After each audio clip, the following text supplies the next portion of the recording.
దేవుడు మన పక్షమునుండగా మనకు విరోధి ఎవడు?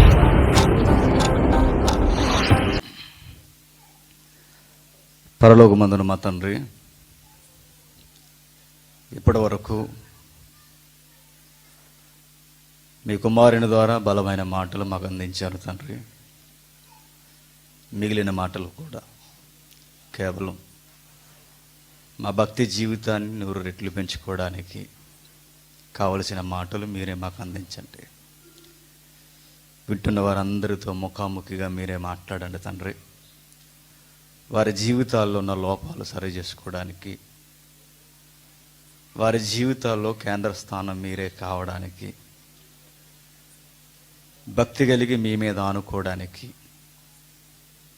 నడిపిస్తారని మేము ఎదురు చూస్తున్నాము తండ్రి. చెబుతున్న మేము మానవ మేధస్సుతో ఏ మాట మాట్లాడకుండా కేవలం మీ ఆత్మ సహాయంతోనే ప్రతి మాటను మేము మాట్లాడడానికి సహాయాన్ని అనుగ్రహిస్తారని కోరుతూ ఈ చిన్ని ప్రార్థన మీ కుమారుడు మా రక్షకుడైన క్రీస్తు నామమున సమర్పిస్తున్నాము తండ్రి. ఆమేన్. ఈ రాత్రికాల సభలో కొన్ని విలువైన సంగతులు త్వరగా నేర్చుకుందాం. ఇప్పటి వరకు అనేక మంచి మాటలు మీకు అందించారు. సేవా దృక్కోణంలో సేవకుడు అంటే ఎట్లుండాలో, అది మరుముఖ్యంగా యవనస్తులైన సేవకులు ఎట్లుండాలో ఉదయకాలపు అధ్యయన తరగతుల్లో మనం ధ్యానించాం. ఇక ఇప్పుడు సేవా కార్యక్రమంలో పరిస్థితులు ఎలా ఎదురవుతాయో మనకు తెలియాలి. కొంచెం భక్తి కలిగిన విషయాలు బాగా వినండి. సేవలో ఖచ్చితంగా అభ్యంతరాలు వస్తాయి. అది నేనన్న మాట కాదు, యేసుస్వామి అన్న మాట. మనం సేవ చేస్తున్నది పరలోకంలో ఉండే కాదు, మరి భూలోకంలో ఉండే. ఖచ్చితంగా అభ్యంతరాలు వస్తాయి. నిజమైన సేవకుడు ఎవరు అని తేల్చాలి అంటే మరొక కోణం కూడా ఉంది. నాకు తెలిసి ఆ వాక్యపు పరిధిలోనికి, ఆ రెఫరెన్స్లోనికి, ఆ స్కేల్ మీదకి బహుశా ఈ తరం సేవకులు సరిపోరేమో అనిపిస్తుంది. మిషనరీస్ నేను అంట్లా, సేవకులుగా ఇళ్లల్లో ఉండి సేవ చేసేవారు. ఒకసారి ఆ రెఫరెన్స్ చూద్దాం. ఆ రెఫరెన్సే మనకు మూలం. దానితోనే ఈరోజు మన పాఠపు ప్రారంభం. కొరింథీయులకు రాసిన 2వ పత్రిక. అపోస్తలుడైన పౌలు కొరింథీ సంఘానికి 2వ పత్రిక రాస్తూ 7వ అధ్యాయం 6వ వచనం, అయినను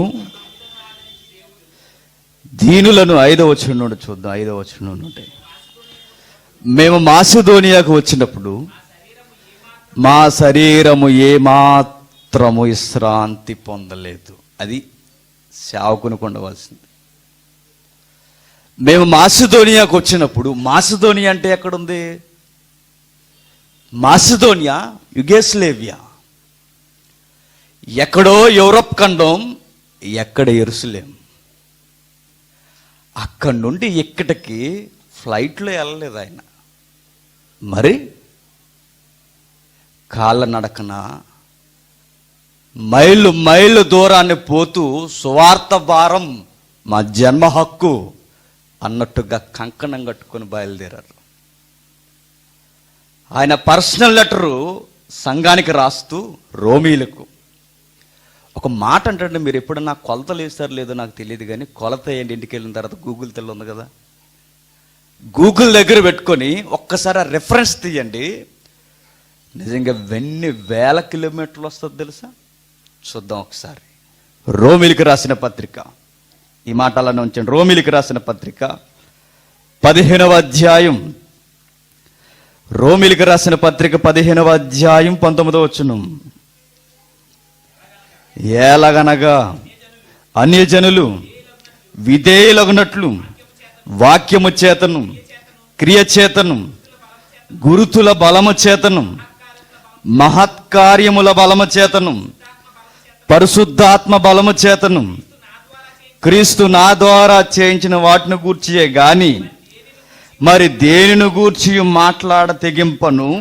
కాబట్టి యెరూషలేము మొదలుకొని చుట్టుపట్లనున్న ప్రదేశముల యందు ఇల్లూరికి ప్రాంతము వరకు. ఇల్లూరికం ఎక్కడ ఉంటుంది తెలుసా? యూరప్ ఖండంలో ఉంటుంది. జెరూసలేం నుంచి ఈ ప్రాంతానికి లెక్కలేస్తే సుమారు 36,000 కిలోమీటర్లు. 36,000 కిలోమీటర్లో. ఇప్పుడు కొంచెం రూట్ మ్యాప్ మారింది కనుక అది 26కు పడింది. వేలే ఇప్పుడు ప్రజెంట్ లెక్కలు.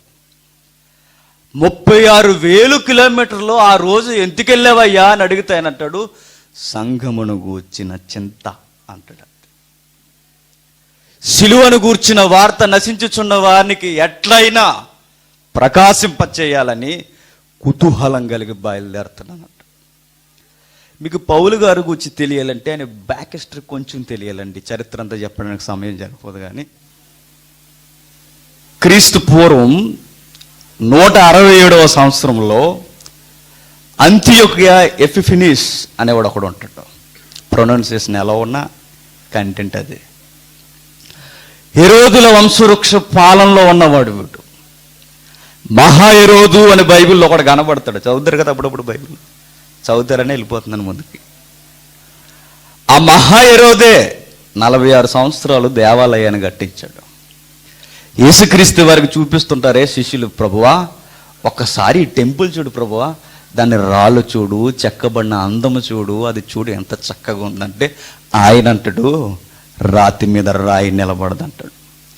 ఆ దేవాలయం కట్టింది కింగ్ సాల్మన్ కాదు, మరి మహాహెరోదు. ఎట్లా మీరు చెప్పగలరు అని మీరు అడిగితే హిస్టారికల్గా చిన్న బేసిస్ అంతే. ఎట్లన్నా చెప్పిన, సొలొమోను కట్టింది 7 సంవత్సరాలు, హెరోదు కట్టింది 46 సంవత్సరాలు. 7 సంవత్సరాలు కట్టాడని రాజుల గ్రంథంలో ఉంటుంది. 46 సంవత్సరాలు కట్టింది ఎవరో యోహాను సువార్తలో యేసుక్రీస్తు వారి ముందు యూదులు చెప్తారు. సొలొమోను 46 సంవత్సరాలు కట్టిరే అనరు. ఈ దేవాలయం 46 సంవత్సరాలు కట్టిరే, నువ్వు పడగొడితే 3 దినాల్లో కడతావా అంటారు. ఆ మాటకు అర్థం ఏంటో తెలుసు, అది కట్టింది హెరోదు. ఎందుకు కట్టాడు?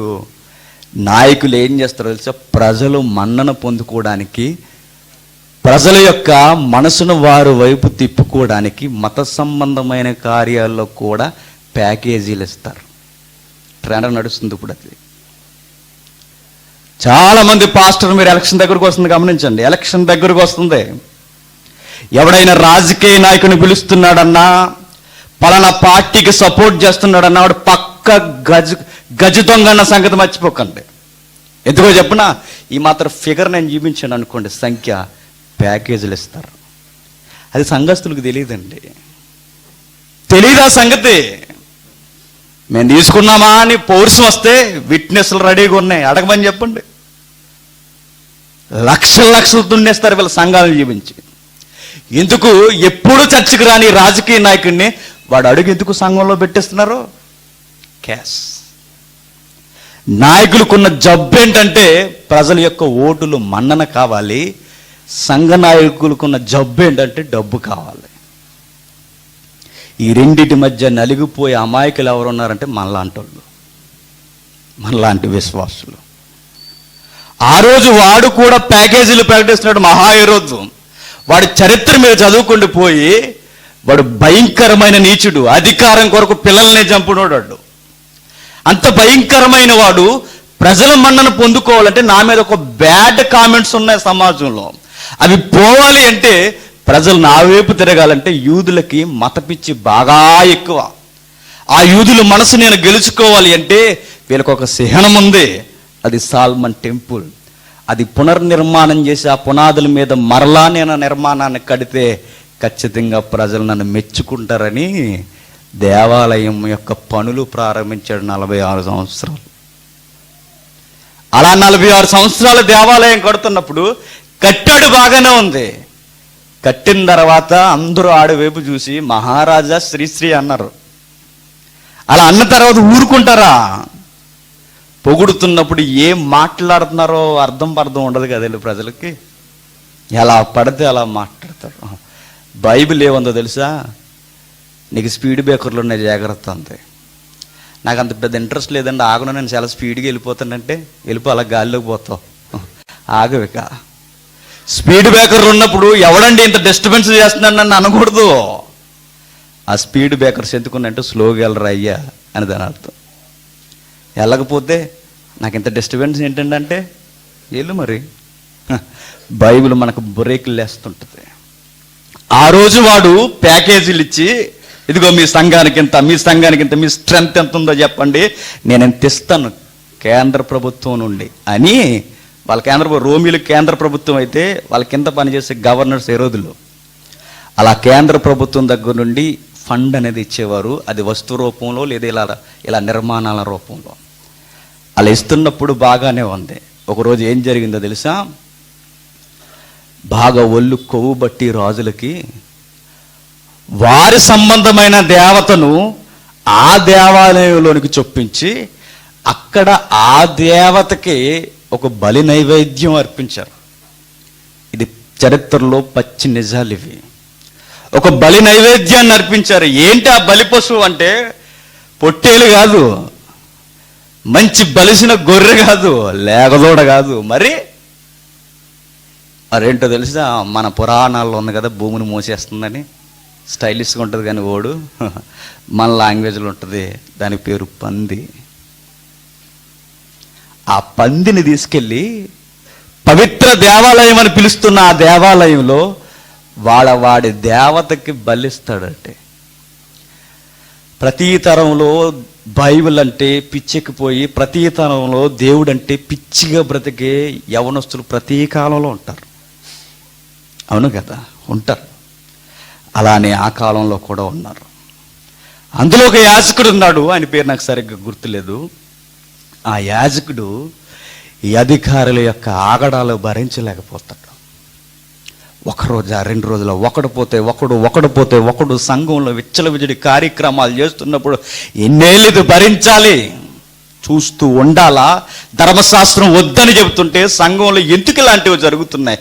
ఇవి మేము తట్టుకోలేమని ధర్మశాస్త్రం కింద ఉన్నారు కనుక ఆ రోజుల్లో వాళ్ళ దేవుని పని అంటే ఏంటో తెలుసా? తలకాయ లేపడమే.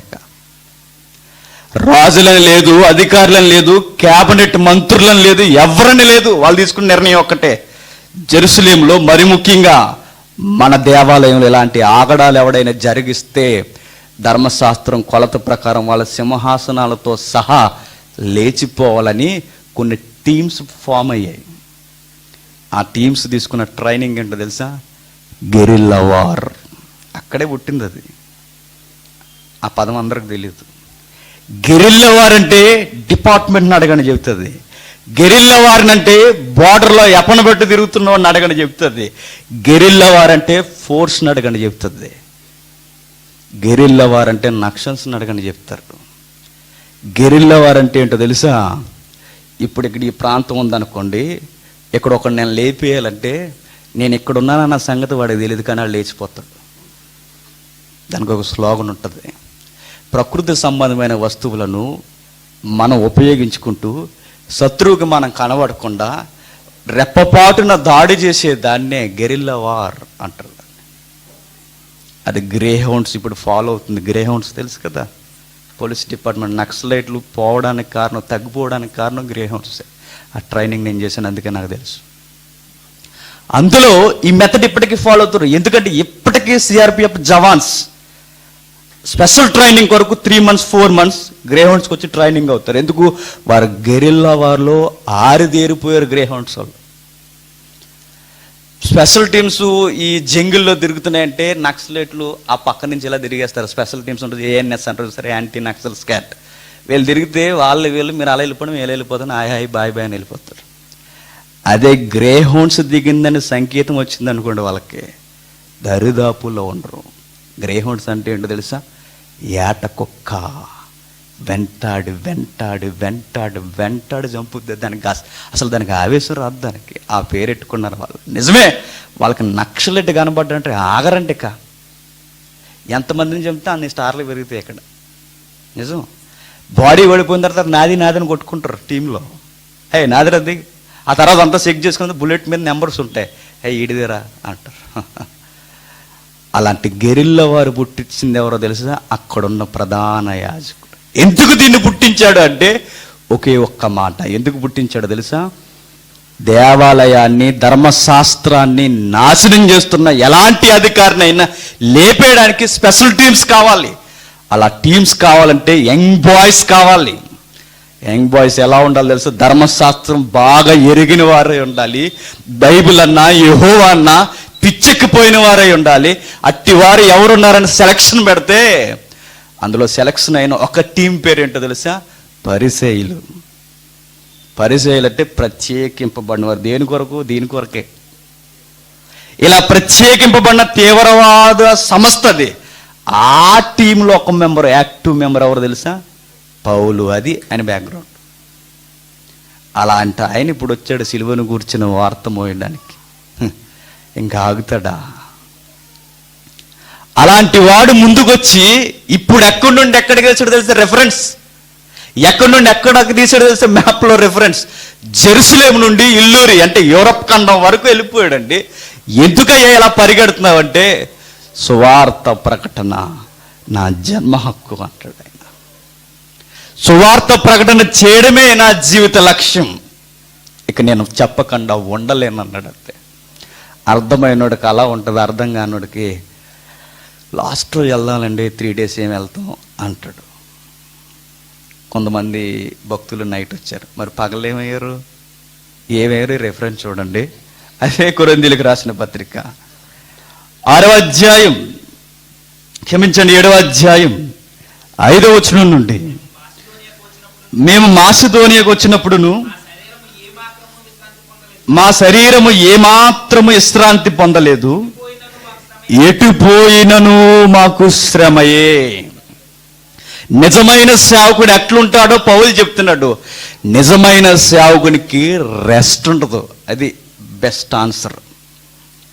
నిజమైన సేవకుడికి రెస్ట్ ఉండదు. ఇప్పుడు సేవలకి రెస్ట్ ఎక్కువ, ప్రసంగం తక్కువ. కాదే చెప్పండి. రెస్ట్ ఎక్కువైపోయి చివరికి ఏమంటున్నారు తెలుసా? మాకు ఆ వాటలు ఇవ్వండి, ఈ వాటలు ఇవ్వండి, ఎంత ఇవ్వండి. అసలు మన సువార్తను, గుడ్ న్యూస్ను సమాజానికి అందించడానికి వచ్చినప్పుడు దీనికి రేట్ ఎందుకు కడుతున్నారు? సుఖాన్ని ఎందుకు జాడిస్తున్నారు? అసలు చూసారా ఎంత దారుణం అండి. సభలు చేసేది, మీటింగ్స్ పెట్టేది, సంఘాలు నడిపించేది కోటీశ్వరులు నడిపిస్తారా? రోజు కూలీ చేసుకునే పేదవారు నడిపి వాళ్ళ మీద వీళ్ళ గొంతమ్మ కోరికలు చూస్తుంటే గొంతులో కత్తి దించాలనిపిస్తుంది. తినడానికి వచ్చారా లేకపోతే ప్రకటన చేయడానికి వచ్చారా? పెట్టింది తినాలి సేవకుడు అంటే. గొంతమ్మ కోరికలు ఏంటి? ఒకటి కావాలట, నాకు బేబీ సోప్ కావాలంటాడు. పేరొద్దులండి. నువ్వు బేబీవా? పడ్డలా ఉన్నావు, నీకు బేబీ సోప్, రిన్ సోప్ చాలు నీకు బేబీ సోప్ ఎందుకు? నీ కలర్ అదే ఎక్కువ. బేబీ సోప్ కావాలన్న ఒకడు పాందికను పలానా ఉంటుంది. తినండి కాదంట్లా, వాళ్ళ సామర్థ్యం కొలిది ప్రేమించి పెడితే తినండి. కానీ కావాలని వాళ్ళ దగ్గర బలవంతం చేసి తిన్నారనుకోండి, దేవుళ్ళు ఎక్కడుగుతాడు సుమా? ప్రవక్తులు పేదవారింటికి పోయినప్పుడు ఏముందమ్మా మీ ఇంట్లో అని అడిగి తిన్నారు. ఏంటమ్మా నాటుకోడు ఉండవని అడగలా. చావుకు నెల గౌరవించాలి, బొత్తికి తెలియట్లేదేంటి నీకు అనలా. వాళ్ళు ఏం పెడితే నీళ్ళు ఇస్తే నీళ్ళు తాగారు, గంజి నీళ్ళు ఇస్తే గంజి నీళ్ళు తాగారు. అది సేవకుడికి ఉండాల్సినది. అలాంటి సిలువ భారం కలిగిన పౌలు మాసిదోనియాకు పోయాడట. అక్కడి నుండి ఈ ప్రాంతానికి వచ్చంటున్నాడు. ఒక విషయం అయితే చెప్తాను బ్రదర్స్ అనే సంఘంతో పంచుకుంటున్నాడు. మాకు రెస్ట్ లేదండి అన్నాడు. ఈరోజు మాకు సూట్ రూములు లేవండి అంటున్నారు. అనాలి మరి, ఇంక తప్పదు. ఎందుకని కొంచెం సరి చేయాలంటే కొన్ని పచ్చిగా ఉండాలి మాటలేక. మాకు అవి లేవండి, ఇవి లేవండి. పోనీ మీకు ఏదో పెడతామండి అంటే మీ చుట్టూ ఉన్న వారికి కూడా పెట్టాలంటే ఏం పెడతారండి? కష్టం కదూ. పౌలు అంటున్నాడు చూడండి, నిజమైన సేవకుడు ఎట్లుంటాడంటే వాడికి నిద్ర ఉండదు, వాడికి విశ్రాంతి ఉండదు. వాడి జీవితం ఎప్పుడు పరుగులు పరుగులు పరుగులు ఎడుతూనే ఉంటాడు. నన్ను అడిగితే కొంతమంది సేవకులు ఇంట్లో ఉండేది తక్కువ, సేవలు ఉండేది ఎక్కువ. వాళ్ళు ఎవరో చెప్పనా? మీకు చుట్టూ ఉన్న వాళ్ళని చూస్తారు, మనతో వచ్చిన ప్రాబ్లం అది. వాళ్ళు ఎవరో చెప్పనా? మిషనరీస్. ఆయన పేరు నాకు గుర్తు, పిన్ని తమ్ముడు, పెళ్ళయి మర్చిపోయి వెళ్ళిపోతాడు 3 నెలలు. ఆయన పేరు ఫిన్నీ అనుకుంటా, నాకు గుర్తులేదు, ఫిన్నీనే. ఆయన ఏమవుతాడు తెలుసా? కొత్తగా పెళ్ళి అవుద్ది ఆయనకి. పెళ్ళి అయితే వాళ్ళ ఆవిడ బయటికి వెళ్తున్నారండి అని అడుగుద్ది. అవును బయటికి వెళ్తున్నాను. సరే వెళ్తున్నారు కదా, కవర్ తీసుకుని అలా వెళ్ళి మార్కెట్ కొంచెం చేసుకుని వచ్చండి అంతే. దానిదే ఉందిరా చేసుకొచ్చేస్తాను. కవర్ తీసుకెళ్ళి వెళ్ళినాడు. 1 రోజు రాడు, 2 రోజులు రాడు, 3 రోజులు రాడు, 4 రోజులు రాడు, నెల రాడు, 2 నెలలు రాడు, 3 నెలలు అయిపోయింది రాలా. ఏమైంది అంటే ఆ మార్కెట్లో సువార్త చేస్తూ అలా లీలమైపోయి సువార్త ప్రకటన చేస్తూ ఒకరోజు గుర్తొచ్చిందట, నాకు పెళ్ళయింది కదా అని. అప్పుడు తిరిగి వచ్చాడు 3 నెలల తర్వాత. అర్థమైనడికి అలా ఉంటుంది, అర్థం కానివాడికి కొత్తగా పెళ్ళయింది బ్రదర్, ఎట్లా వస్తాం బ్రదర్ మీటింగ్కి అని అడుగుతాడు. అయిన వాడికి, అర్థమైన వాడికి పరిస్థితి అలా ఉంటుంది, అర్థం కాని వాడి పరిస్థితి మనలా ఉంటుంది. మనం గడపల దాటి రావండి, కానీ దేవుని కొరకు పౌరుషంగా మాట్లాడతాం. మన ఇల్లు, మన ఊర్లు దాటి రాం. పౌలుని చూడండి, ఎక్కడి నుండి ఎక్కడికి ఖండాలు దాటేశాడు. ఏమున్నా ఈరోజు ప్రయాణం చేయడానికి? తెర చాపలు కలిగిన వాడలు తప్ప, అది కూడా గ్యారంటీ లేదు ప్రయాణానికి. గాలి ఎటు వేస్తే అటు పోవాలి, ఉంటారో పోతారో కూడా తెలీదు, అది కూడా గ్యారంటీ లేదు. గుర్రాల మీద తిరిగేవాడు గరుకు రోడ్ల మీద నడుస్తున్నాడు. ఒకరోజు పౌలు వస్తే ఒక సెలబ్రిటీని చూసినట్టు చూసేవారు, ఇప్పుడు పౌలు వస్తే చాలా తక్కువగా చూస్తున్నారు, అయినా ఆయన పట్టించుకోవట్లేదు. అప్పుడు ఆయన అన్నాడు, ముందు ప్రభు కనిపించిన తర్వాత ఆయన లైఫ్ స్టైల్ వేరు, కనిపించక ముందు లైఫ్ స్టైలు వేరు. ఏమంటున్నాడు చూడండి, అక్కడ మంచి మాట ఉంది.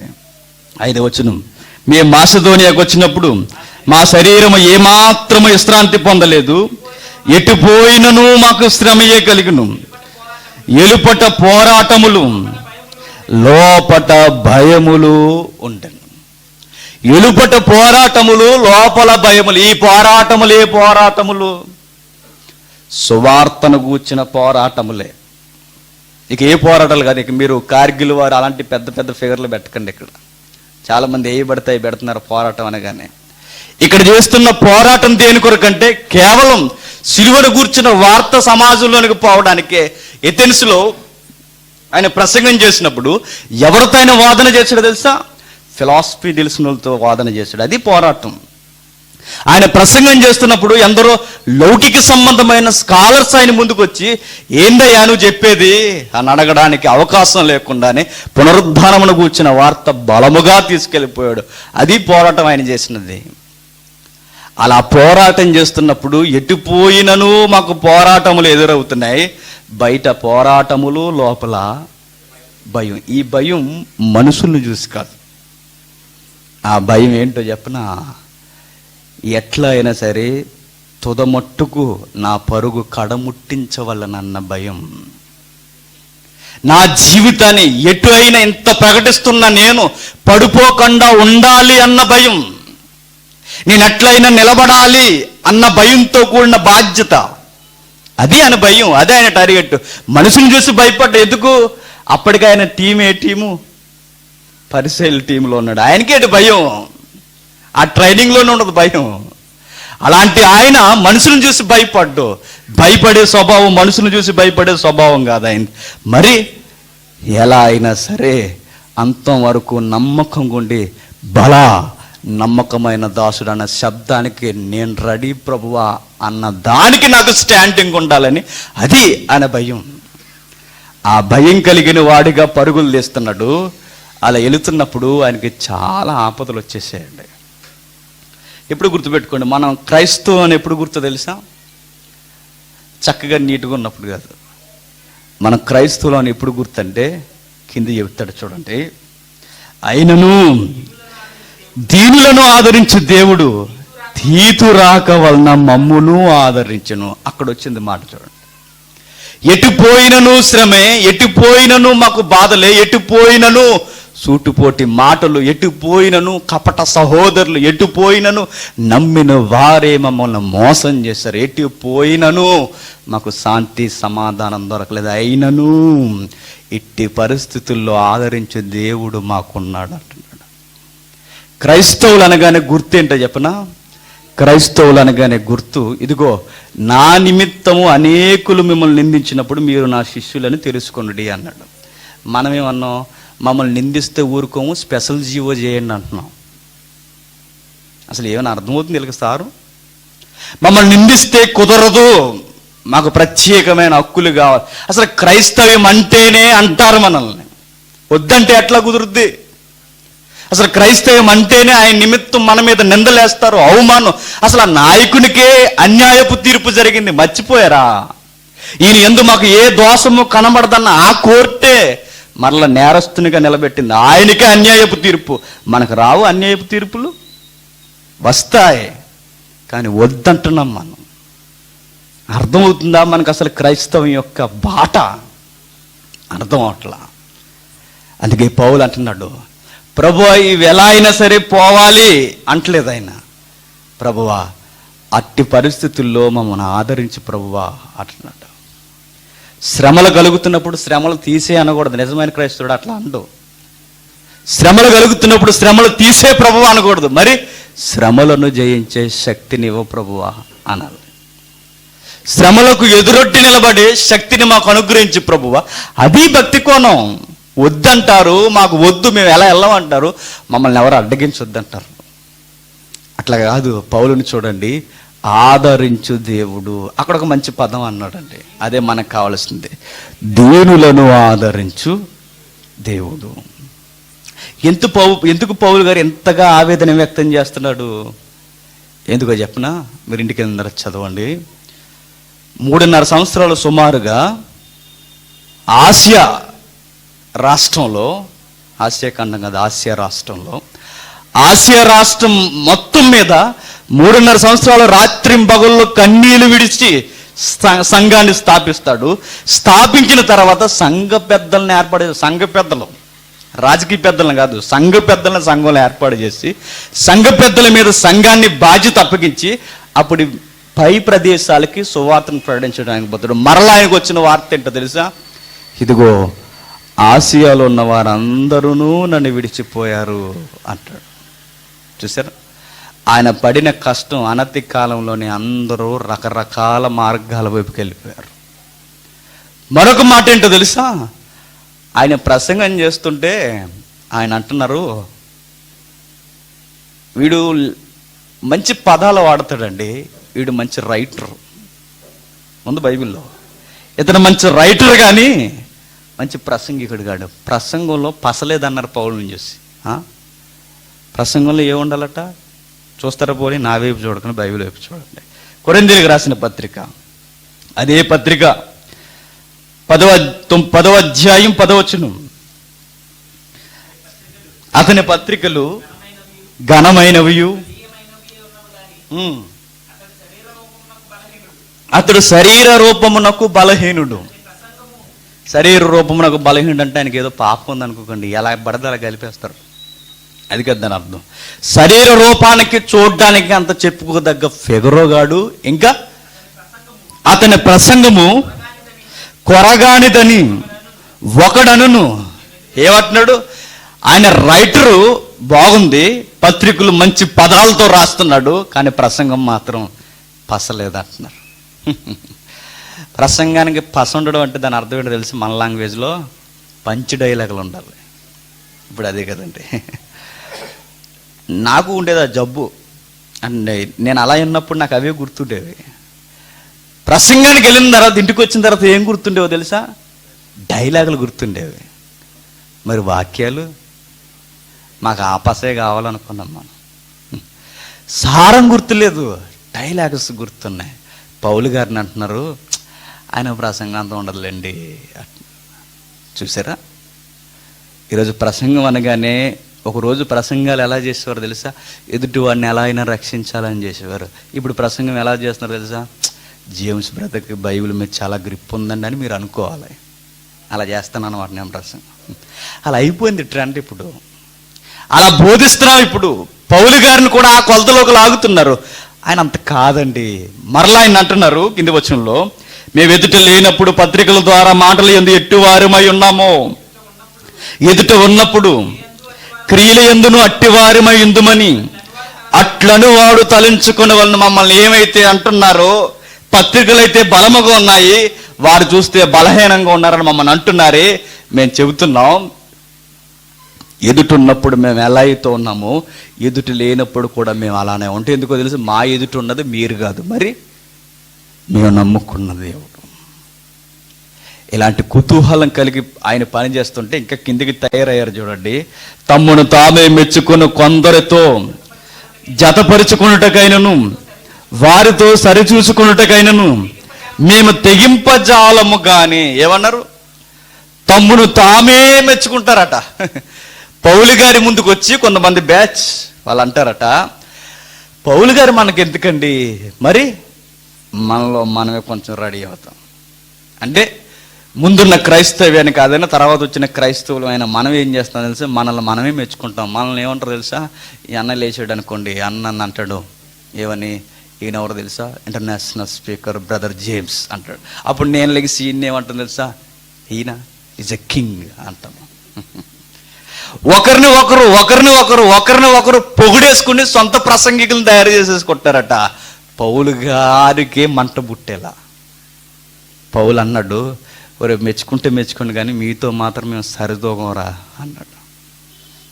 మేము ఆ కొలతలోకి రాం, మాకు ఆ బిరుదులొద్దు, ఆ భయంకరమైన కీర్తి మాకొద్దు.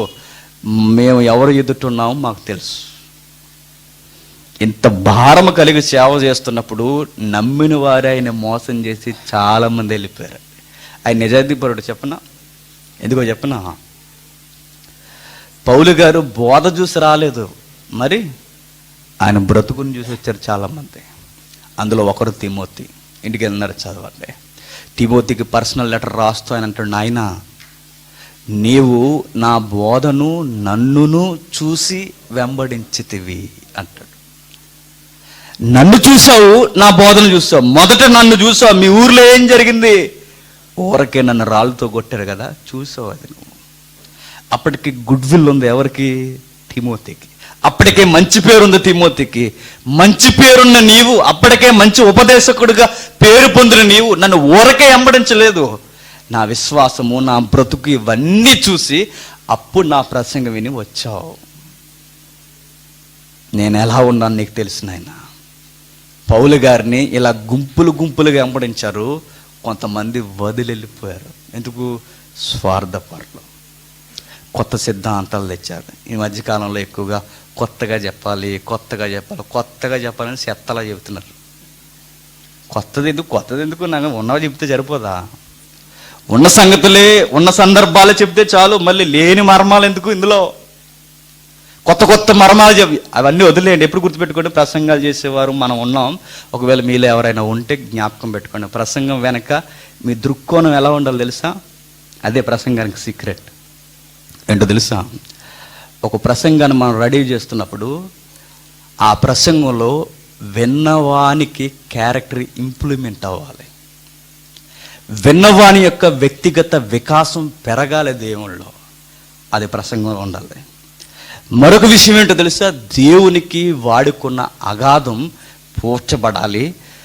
దేవునికి వానికి మధ్యన బోధించిన ప్రసంగికుడు కనబడకూడదు, వాడి కళ్ళ ముందు దేవుడే కనబడాలి. అలా ఉండాలి ప్రసంగం. అలా తయారు చేసి మన ప్రసంగాన్ని దేవుని కృపతో బోధిస్తే అనేక ఆత్మలను పట్టుకొచ్చండి. అలా బోధించాలి ప్రసంగాన్ని. పౌలు గారు ఆ కుతూహలంతో వెళ్ళిపోతున్నారు. మొదట బాగానే వచ్చారు, తర్వాత మరలా బయటకు పోతున్నారు. పోయారు. ఇప్పుడు ఆయన అంటున్నాడు, ఆయనకు వచ్చిన కష్టాలు ఎన్నో తెలుసా?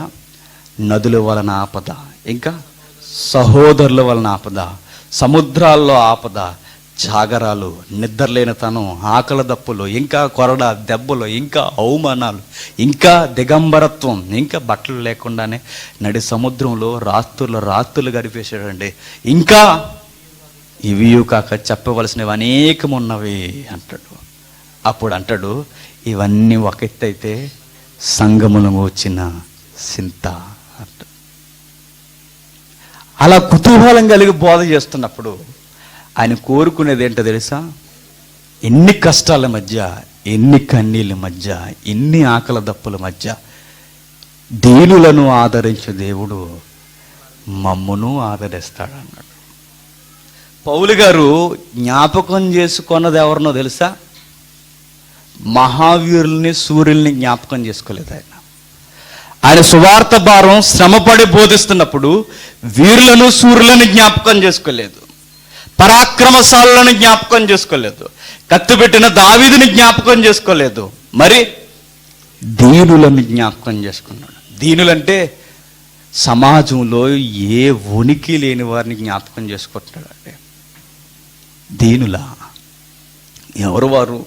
చాలామంది ఉన్నారు దేవుని సహాయం పొందిన వారు.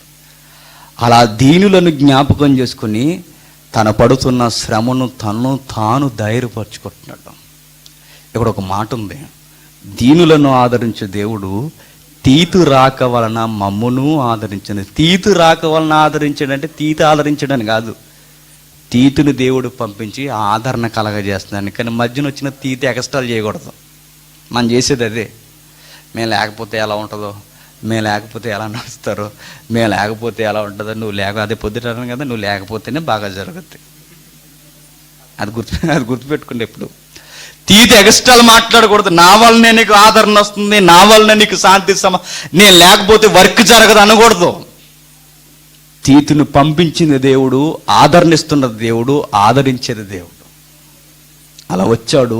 తీతును చూసి తీతి వెనుకున్న దేవుని జ్ఞాపకం చేసుకుంటూ దీనులను ఆదరించే దేవుడు మమ్మును ఆదరిస్తున్నాడు, ఆదరిస్తాడు కూడా. ఎవరా దీనులు? చెప్పుకోవడానికి చాలామంది ఉన్నారు, కానీ సందర్భంలో ఒక సేవకుని కుటుంబాన్ని చూద్దాం. 2వ రాజుల గ్రంథం.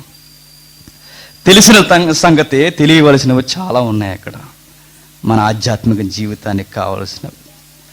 4వ అధ్యాయం 2వ రాజుల గ్రంథం 4వ అధ్యాయం 1వ వచనం నుండి. అంతటా ప్రవక్తల శిష్యునిలోని ఒకని భార్య, నీ దాసుడైన నా పెనిమిటి చనిపోయెను, అతడు యెహోవా యందలి భక్తి గలవాడై ఉండినని మీకు తెలిసే ఉన్నది.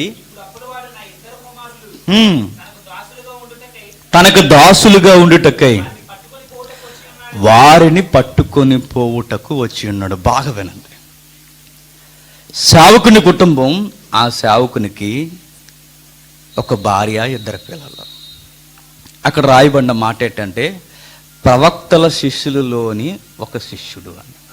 యేసుక్రీస్తు వారి కాలంలో శిష్యుల గుంపులు ఎలా అయితే ఉండేవో, బాప్తిస్మిచ్చి యోహాను చుట్టూ గుంపులు ఎలా అయితే ఉండేవో, అలాగే ఆ రోజుల్లో ప్రవక్తల గుంపులు ఉండేవి. ఆ గుంపుల్లో ఉన్నవారు ఏం చేసేవారు తెలుసా? పరిశుద్ధాత్మ సహాయంతో ప్రవశించేవారు. బైబిల్ చదువర్లుగా మీరు గమనించుకోండి. ఆ పరిశుద్ధాత్మ సహాయంతో వారు ప్రవచన వరాలు కలిగిన వారిగా ప్రవచనాలు చెబుతున్నప్పుడు ఒకరోజు దావీదుని ఎంటాడుతూ అనుకోకుండా గుంపులోకి పోతారు ఒక పెద్ద మనిషి, ఎవరైనా సౌలు. అలా పోయిన తర్వాత అప్పటి వరకు అపవిత్రమైన మనుష్యుడు ఆ గుంపులోనికి వెళ్ళిన తర్వాత సౌలు కూడా ప్రవచనాలు చెబుతాడు. అంటే వారి మధ్య ఏముందో తెలుసా? ఆత్మ తీవ్రత ఉంది, ఆత్మ బలముగా నడిపిస్తుంది. అదే క్రొత్త నిబంధనలో కొనసాగించమన్నది. అన్యుడెవడైనా సన్నిధిలోనికి వస్తే వాడు మార్పు చెందేంత ఆత్మ తీవ్రత కలిగి ఉండాలి తప్ప ఆత్మ ద్వారా పొందిన కృపావరాలను చూసి పొంగిపోకండి అన్నాడు పౌలు. ఎవడైనా దేవుడు తెలియని వాడు మీ మధ్యకు వస్తే వాడును ఆత్మచేత నడిపింపబడేవాడిగా ఉండాలి తప్ప మీ వరాలు మీరు ఒకరి మీద ఒకరు ఉప్పొంగిపోకండి అన్నాడు ఆయన. ఆ క్రొత్త నిబంధనలో కొనసాగుతున్న ఆ వాల్యూ పాత నిబంధన నుంచే ఉండదు. ఒక విషయం గుర్తుపెట్టుకుని బైబిల్ చదువుతున్నప్పుడు, పాత నిబంధన క్రొత్త నిబంధనలు వేరైనా వాల్యూస్ ఒక్కటే, విలువలు మారలేదు. దేవుడు విలువలను కొట్టేలేదు, మరి కొట్టింది ఏంటి? ఆచారాలు, సాంప్రదాయాలు, వాటిని వద్దన్నాడు ఆయన. నిబంధనకు సంబంధించిన కొన్ని విలువలు కొనసాగుతూనే ఉన్నాయి. ఈ క్రొత్త నిబంధనల విలువలు పాత నిబంధన నుంచే ఉన్నాయి. నన్ను అడిగితే యేసుక్రీస్తు వారిని కూర్చున్న ఇన్ఫర్మేషన్ క్రొత్త నిబంధన కన్నా పాత నిబంధనలోనే ఎక్కువ ఉంటుంది, తెలుసు. నిజం. ఈయనను కూర్చిన ధృవీకరణ క్రొత్త నిబంధన కన్నా ఎక్కువగా పాత నిబంధనలోనే ఉంటుంది. ఆయన చేసిన భయంకరమైన కార్యాలు, చాలా గొప్ప కార్యాలు జరిగించాడు. అంత గొప్ప కార్యాలు చెప్పనా? ఇశ్రాయేలీని నడిపిస్తున్నప్పుడు అరణ్యంలో నడుస్తున్నారు ఇశ్రాయేలీలు 40 సంవత్సరాలు. అలా నడుస్తూ పోతున్నప్పుడు ఎడారిలో కిన్లే వాటర్ దొరుకుద్దా? దొరకదు. వాళ్ళు టైంకి ఫుడ్ దొరకదు. అయినా అవన్నీ గ్రహించని బుద్ధిహీన జనాంగం, భ్రష్ట జనాంగం ఇశ్రాయేలీలు అంటారు, మాకు అర్జెంటుగా ఇప్పుడు ప్యారడైజ్ నుంచి బిర్యానీ కావాలంటారు. ప్యారడైజ్ అంటే పరదేశ్ నుంచి మాకు బిర్యానీ అంటే పరదేశ్ బట్టి మాకు ఎలా తెస్తారో తెలియదండి, మాకు బిర్యానీ కావాలి, మాంసం కావాలంటారు. మరి తాగడానికి మాకు చక్కటి నీళ్లు కావాలి. ఎడారిలో బిర్యానీ ఏంటంటే అర్థం కాకపోతే దొరికింది తినడం అనేసి దొరికిందే తిన్నారు. దేవుడు వారు అడిగిందల్లా ఇచ్చాడు. వాళ్ళకి నీళ్ళలో వచ్చేది తెలిసి భలే ఉంటుందండి అన్నమాట. ఒక ట్యాంక్ తిరిగేది వెనకాల ట్యాంక్. ఆ ట్యాంక్ ఏంటో తెలుసా? బండ. ఆ బండ ఎవరో తెలుసా? క్రీస్తు. వారిని వెంబడించాడట. వారిని వెంబడించిన బండ ఎవరో కాదు, క్రీస్తే అన్నాడు. ఎంత వండర్స్ జరిగిపోయి అంటే వాళ్ళ మధ్య. మనం తవ్వుకుంటూ 250 అడుగులు 350 అడుగులు పోయామనుకోండి, కిందకి పోయిన తర్వాత ఆపేస్తారు సడన్గా. ఎందుకు ఆపేస్తారు బ్రదర్ అంటే, బండ పడిందండి, ఇంక నీళ్ళు రావో ఆపేసాం అంటారు. కానీ ఇశ్రాయేలుకి నీళ్ళు రావాలంటే బండ ఉండాలి. అది వింత. ఆ బండ ఉంటేనే నీళ్ళు వస్తాయి. ఆ బండ నుండి నీళ్లు సమృద్ధిగా వస్తాయి. అలా ప్రభు ఎనువెంట ఉండి ఎన్నో కార్యక్రమాలు చేశారండి. అలా చేస్తున్న ప్రభువుని ఇవన్నీ జ్ఞాపకం చేసుకుంటున్నారు భక్తులను ఎవరు వేసుకుంటూ. ఇప్పుడు అంటున్నాడు చూడండి, పౌలు వాడుతున్న ఆ పదజాలంలో మనకు కావలసిన ఒక మాట ఉంది, దీనులను ఆదరించు దేవుడు. దీనులను ఆదరించే దేవుడు ఏ దీనులను ఆదరిస్తున్నాడంటే, ఇక్కడ ఒక సేవకుని కుటుంబం. ఎవరా సేవకుని కుటుంబం అంటే, ఇదిగో ప్రవక్తల శిష్యుల గుంపులు ఉంటాయి. ఆ గుంపుల్లో ఒక గుంపే ఎలీసాని కామెడీ చేస్తుంటుంది. ఫస్ట్ అధ్యాయాల్లో మీరు చదువుకుని ఇంటికి వెళ్ళిన తర్వాత, మీ గురువు వెళ్ళిపోతున్నాడు, ఇక నీ సీన్ అయిపోయింది, నువ్వు ఆయన నీడనే బ్రతుకుతున్నావు కదా, ఆయన ఇమేజ్లో బ్రతికేస్తున్నావు, ఆయన వెళ్ళిపోయాడు అంటే ఇంక నీకు అంత సీన్ లేదన్నారు. ఈయన అన్నాడు, మీకు అంత సీన్ లేదు, ఎక్స్ట్రాలు చేయకండి అన్నాడు. ఎందుకు? నేను బ్రతుకుతున్నది ఏలియా యొక్క నీడలో కాదు, నేను బ్రతుకుతున్నది జీవం గల దేవుని నీడలో. అందుకే అంటాడు, దేవుడు నాతో ఉన్నాడు అనడానికి గుర్తేంటి అని తను వ్యక్తీకరించుకోవడానికి, ఏలియాతో ఉన్న దేవా నీవు నాతోనూ ఉన్నావు అనడానికి గుర్తు ఈ దుప్పడ తీసి నది మీద కొట్టేసరికి 2 పాయలు అయిపోవాలని, మడత పెట్టి కొట్టేసరికి యార్దాన్ నది 2 పాయలు అయిపోద్దండి. అప్పటి వరకు కామెంట్ చేసిన ఈ శిష్యుల బృందం ఏం చేస్తారు తెలుసా? సలాము లేకు అంటారు వచ్చి, సాష్టాంగ నమస్కారం చేసేస్తారు వచ్చి.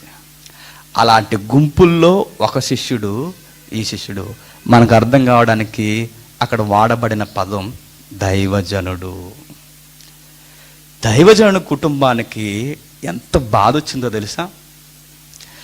ఆ కుటుంబం దారిద్ర్య రేఖకు దిగువకు వచ్చేసిందంటే, ఆ కుటుంబం ఎంత భయంకరమైన పరిస్థితుల్లోకి వచ్చేసిందంటే, ఆ భార్యకి కనీసం LIC పాలసీ కూడా కట్టలేదు ఆయన.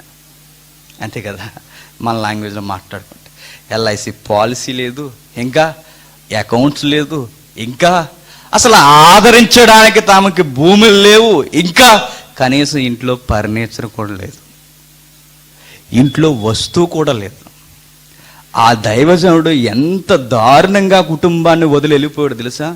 చిన్న పిల్లలండి, ఆ చిన్న పిల్లల్ని రోడ్డును పడేలా వదిలేసాడని అన్నారు. అర్ధాంతరంగా చనిపోయాడు. నాకు తెలుసు ఆయన ఎందుకు చనిపోయి ఉంటాడు తెలుసా? ఆయనకి ఏదో భయంకరమైన రోగం ఏదో వచ్చి ఉండాలి. ఎందుకంటే ఆ రోజుల్లో యాక్సిడెంట్లు జరగవు కదా, ట్రాఫిక్ లేదు కదా. ఆ రోజుల్లో ఆయనకి ఏదో యాక్సిడెంట్, ఏదో భయంకరమైన వ్యాధి ఏదో వచ్చి ఉండాలి. ప్రమాదాలు జరిగే పరిస్థితి తక్కువ. మంచి వయసులో చనిపోడండి సడన్గా. మరి ఆయనకి మానసికమైన వ్యాధులు వచ్చాయో శారీరకమైన వ్యాధులు వచ్చాయో మనకు తెలియదు, కానీ మొత్తం మీద ఆ కుటుంబం భయంకరమైన కరువును అనుభవిస్తుంది. పౌలు మాట మనకు అర్థం కావాలంటే ఈ కుటుంబం యొక్క బాధ మనకు తెలియాలి. దీనులను ఆదరించు దేవుడు అన్న ఆ మాట పదం, ఆ పదం యొక్క అర్థం, ఆ అర్థంలో ఉన్న భారం మనకు తెలియాలంటే ఇదిగో ఈ దీనుల కుటుంబం మనకు తెలియాలి. ఈ కుటుంబం పిల్లలు, చిన్న పిల్లలండి. భార్య చూస్తే చిన్న పిల్లలు, నాకు తెలిసి ఆమెకు వయసు 30+ లేదా 30 అలా ఉండాలి అంతే. చిన్నపిల్లలు కదా, పిల్లలను బట్టి తల్లుల వయసులు లెక్కలు కట్టచ్చు. నాకు తెలిసి అంత చిన్న వయసులో భర్త చనిపోయాడు. భార్యకి ఆధారం లేదు, పిల్లలకి ఆధారం లేదు. అలా చనిపోయిన తర్వాత విషయం చూడండి, భర్త పోయాడన్న బాధ గుండెల నిండా ఏ భార్యకైనా ఉంటుంది. బతుకున్నప్పుడు కసుబుస్సుమంటారు, కానీ దూరం అయిపోయాక అందరికీ అన్నీ అర్థమైపోతాయి. అప్పుడప్పుడు కొంతమంది భర్తలు కువైట్ వెళ్తుంటారు చూసారా, గల్ఫ్ కంట్రీకి వెళ్ళిన తర్వాత ఇక్కడ మాత్రం ప్రేమగా మాట్లాడు, కానీ ఫోన్లో మాత్రం అబ్బో తిన్నావా, ఉన్నావా, జాగ్రత్త, ట్యాబ్లెట్స్ చేసుకో, జాగ్రత్త. ఈ ప్రేమ ఇక్కడ ఉన్నప్పుడు కనిపించదు, దూరం వెళ్తాను చూసారు. మనిషి ఉన్నప్పుడు విలువ తెలీదు, దూరం పెరిగిన తర్వాత అప్పుడు ప్రేమ మనకు తెలుస్తుంది. అక్కడ సేవ చేస్తుంటాం చూసారు, అప్పుడు మనకు అర్థమవుద్ది నా భార్య నాకు ఎంత సేవ చేసేది అని.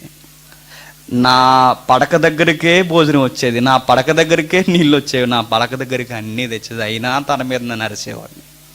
ఇప్పుడు నాకు అర్థమవుతుంది ఎంత ప్రేమించిందా నా భార్య అని. ఈ భార్యకు కూడా అర్థమవుతుందండి, భర్త చనిపోయాడు. ఆ బాధను గుండెల్లో దిగమింగుకుంటూ ఒకే ఒక్క ఊహతో బతికేస్తుంది. ఆ ఊహ ఏంటో తెలుసా? పోయిన నా భర్త, తన యొక్క ఆశ, తన యొక్క భవిష్యత్తు రూపం నా మధ్య ఉంది, వారి పిల్లలు. ఈ పిల్లలను చూసుకొని మెల్లగా బతికేస్తుంది. ఇప్పుడు సాపీగా జీవితాన్ని తిన్నా తినకపోయినా ఇంట్లో గుట్టుగుండి బతికేస్తుంది. తన గూడు అందరికీ చెప్పుకునే రకం కాదు ఆవిడ, మెల్లగా బతుకుతుంది. ఒకరోజు సడన్గా ఒకడు తలుపు కొట్టాడు, బాధాడు. ఎవరండి అని తలుపు తీసింది. నేను ఎవరో తెలుసా? చందన సీటోడిని అన్నాడు. వాళ్ళ వల్ల చాలామంది చచ్చిపోరు కదండి ఆత్మహత్యలు చేసుకుని. నేను ఎవరో తెలుసా? కాబోలు సీటోడిని. రా, కడతావా, నీ పిల్లల్ని తీసుకెళ్ళిపోమంటావా? జాలి, కనికరం, దయ ఏమీ లేవు. కడితే కట్టు, లేకపోతే నీ పిల్లలిద్దరిని నాకు దాసులుగా పంపే. ఇప్పుడు ఈ తల్లిని చూడండి. ఎవరికైనా ఇలాంటి కష్టాలు వచ్చే సమయానికి నాకు తెలిసి ఆడకూతుర్లు, లేదా మనకు వయసు తక్కువ పదం వద్దులండి, తల్లులు. ఆ తల్లులు ఎవరికైనా కష్టం వచ్చినప్పుడు వెంటనే ఎవరిని సంప్రదిస్తారు? పుట్టింటి వారిని సంప్రదిస్తారు. ఇంకా ఎవరిని సంప్రదిస్తారు? క్లోజ్ సర్కిల్ ఫ్రెండ్స్ ఎవరైతే ఉన్నారో వాళ్ళని సంప్రదిస్తారు. ఇంకా ఎవరిని సంప్రదిస్తారు? కొంచెం బాగా సుపరిచితులైన పక్కింటి వారిని, అంకుల్ని, వారిని, వీరిని సంప్రదిస్తారు. ఇంకా చేయి దాటిపోతే పెద్దల్ని, వారిని, ఇంకా దొరకకపోతే కొంచెం రాజకీయ నాయకుల్ని, ఇట్టి వారిని. ఇంకా దొరకకపోతే మన కాలంలో ఏదో ఇలా డబ్బులు కూడబెట్టుకుని ఏసా పాస్పోర్ట్ రెడీ చేసుకుని ఇతర దేశాలకు వెళ్ళి కష్టపడైనా సరే ఈ పిల్లలను పేదరికంలో ఉంచకూడదని తల్లులు పోయి అక్కడ బానిసలుగా బతుకుతుంటారు, ఏదో ఒక విధముగా ఆర్థిక ఇబ్బందిని పూడ్చుకోవడానికి. కానీ ఈ తల్లిని చూడండి, ఎక్కడికి వెళ్ళలేదండి. తన దర్శనం ఏంటో తెలుసా? తన ముందున్న దారి ఏంటో తెలుసా? నేను ఏ పెద్ద మనుషుల దగ్గరికి వెళ్ళను, నేను నా పుట్టింటికి వెళ్ళను, నా స్నేహితుల దగ్గరికి వెళ్ళను, నా ఇరుగు పొరుగు వారి దగ్గరికి వెళ్ళను, ఎవరి దగ్గరికి వెళ్ళను. మరి నేను ఒకరి దగ్గరికి వెళ్తాను. ఆ ఒకడు ఎవరో తెలుసా? దైవజనుడు ఎలీసా. సరాసరి ఎలీసా దగ్గరకు వచ్చేస్తుందండి. దైవజనులు ఏం చేస్తారండి అనుకుంటారు చాలామంది, వాళ్ళే చేస్తారు వండర్స్. ఆమె పరుగు పరుగున వచ్చింది దైవజనుడి దగ్గరికి. దైవజనుడి దగ్గరకు వచ్చి ఆవిడ అంటున్న మాట ఏంటో తెలుసా? మంచి మాట ఉపయోగించిందండి. అదే 4వ అధ్యాయం మొదటి వచనం నుండి. అంతటి ప్రవక్తల శిష్యులలోని ఒకని భార్య, నీ దాసుడైన నా పెనిమిటి చనిపోయెను, అతడు యెహోవా యందలి భక్తి గలవాడు. ఆ పదం గుర్తుపెట్టుకోండి, యెహోవా యందలి భక్తి గలవాడు. ఎట్లా అంటుంది ఆ మాట? ఆవిడ అంటున్న మాట చూడండి, నా భర్త చనిపోయాడా? ఎట్లా చనిపోయాడు తెలుసు? నా భర్త రాజకీయాల్లో తిరిగి తిరిగి తిరిగి చచ్చిపోయాడు అనలా. నా భర్త ఎలా చనిపోయాడు తెలుసా? చెడు వ్యసనాలకు అలవాటు పడి చనిపోయాడు అనలా. నా భర్త ఎలా చనిపోయాడు తెలుసా? పనికి రాని అలవాట్లు చేసుకుని చనిపోయాడు అనలా. మరి నా భర్త యెహోవా యందలి భయభక్తులు కలిగే చనిపోయాడయ్యా. అసలు ఆయన భక్తుడు, నీతిమంతుడని ఈవిడ ఎలా డిక్లేర్ చేస్తుంది? అసలు ఎలా అనగలుగుతుంది? బైబిల్లో ఉన్న మాట ఏంటో తెలుసా? నీతిమంతుడు తన పిల్లలని ఆస్తికర్తలుగా చేస్తాడన్నాడు. ఈ నీతిమంతుడు తన పిల్లల్ని ఆస్తికర్తలుగా చేశాడా, అప్పులు పాలు చేశాడా? మరి ఈ నీతిమంతుడని ఎట్లా అనగలం? అదే మనకు కావాల్సింది. ఏదో ఉందండి అక్కడ, మర్మం ఏదో ఉంది అక్కడ, మన జీవితాల్ని వెలిగించేది ఏదో ఉంది అక్కడ. ఏముంది? చెబుతుంది, బాధ విన్నవించుకుంటుంది, ఏమీ లేదయ్యా, నా భర్త భయభక్తులు కలిగే చనిపోయాడు. నాకు తెలిసి ఆ భర్త ఎలా చనిపోయాడు తెలుసా? ఆయనకి ఎన్నో భయంకరమైన అప్పులు ఉన్నాయని. ఒక అప్పు కాదు, నాకు తెలిసి కొన్ని అప్పులు తీర్చాడేమో, మరి నాకు తెలియదు, కానీ అప్పులు మాత్రం భయంకరంగా ఉన్నాయి. నాకు తెలిసి ఈయన అప్పు చేయకూడదు అన్న ఆజ్ఞ కూడా ఉందో తెలుసా? లేవికాండంలో చూడండి ఒకసారి. లేవికాండం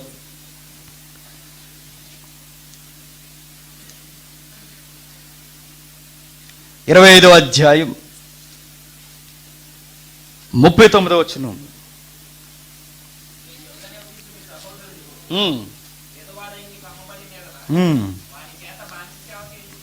వాని చేత బానిస సేవ చేయించుకొనకూడదు, వాడు జీతగాని వలెను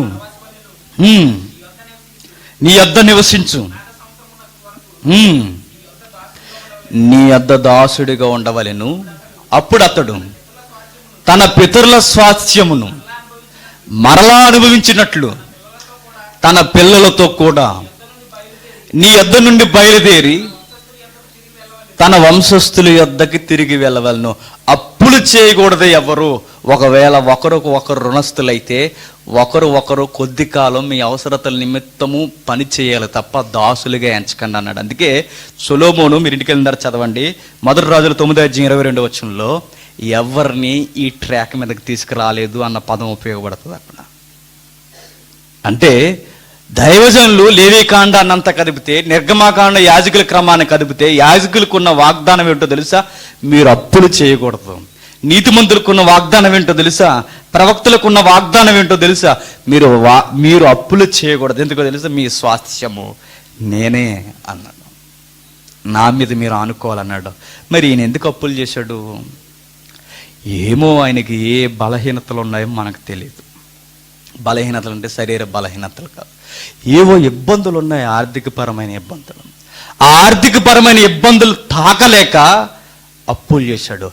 అది పాపం అనే పదం కన్నా నేనంటాను అతని యొక్క వైఫల్యం అంటాను.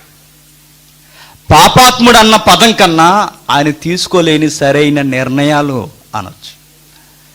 ఎందుకంటే తన భార్య అంటుంది, యెహోవా యందలి భయభక్తులు కలిగిన వాడు నా భర్త అంటుంది.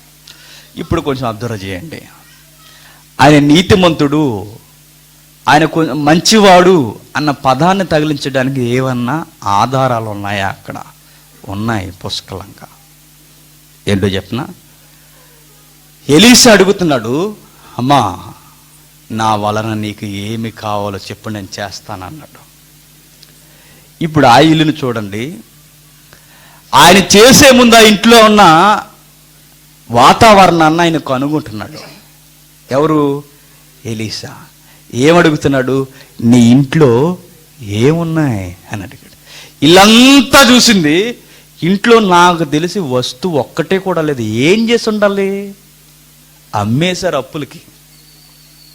అంటే ఏమీ లేవు, అసలు ఏమి ఒక్కటి కూడా లేదు, అన్ని అమ్మి పాడేశారు. ఆ ఇంట్లో నిత్యావసరాలు కానీ ఫర్నిచర్ కానీ ఏమీ లేవు. ఏమైంది అంటే నాకు తెలిసి అమ్మేసి ఉండాలి. వాళ్ళకున్న అప్పుల బాధకి, వాళ్ళకున్న భారానికి అమ్మి పాడేసి ఉండాలి. అవన్నీ అమ్మేశారండి. ఏమున్నాయమ్మా అని అడిగితే ఒక్క మాట ఉంది, మా ఇంట్లో నూనె కుండ ఒక్కటి ఉంది. అదే తన జీవితాన్ని మార్చింది. నేను అడుగుతాను ఇప్పుడు, అదొక్కటే ఎందుకు ఉంచారు? అది కూడా అమ్మేస్తే అనా పైసా ఎంతకంత వద్దును కదా, మరి దాన్ని ఎందుకు ఉంచారు? అదే ఆ కుటుంబాన్ని కాపాడేది. ఎట్లన్నా చెప్పనా? నూనె కుండ అనగానే ఇక్కడ ఈ నూనె కుండ, ఈ పాత్ర వంట పాత్ర అనుకోకండి, వంట నూనె దాసేది అనుకోకండి. వంట నూనె దాసేదాన్ని నూనె బుడ్డే అన్నాడు సారెపతి గ్రామంలో ఎదవరాల దగ్గర. దీన్ని అంటాడు, ఈ పాత్రకున్న పదం నూనె కుండ అంటాడు. ఎందుకు నూనె కుండ వండిచ్చాడు? అసలు అన్నీ అమ్మేశారు, అన్నీ పోయాయి, దీనిని మాత్రం జాగ్రత్తగా దాచుకున్నారు. ఎందుకు దాచుకున్నారు తెలుసా? అది అభిషేకానికి గుర్తు. అర్థం కాలేదు కదూ? ఈ పదాలు కొంచెం మనకు విడ్డూరంగా ఉంటాయండి.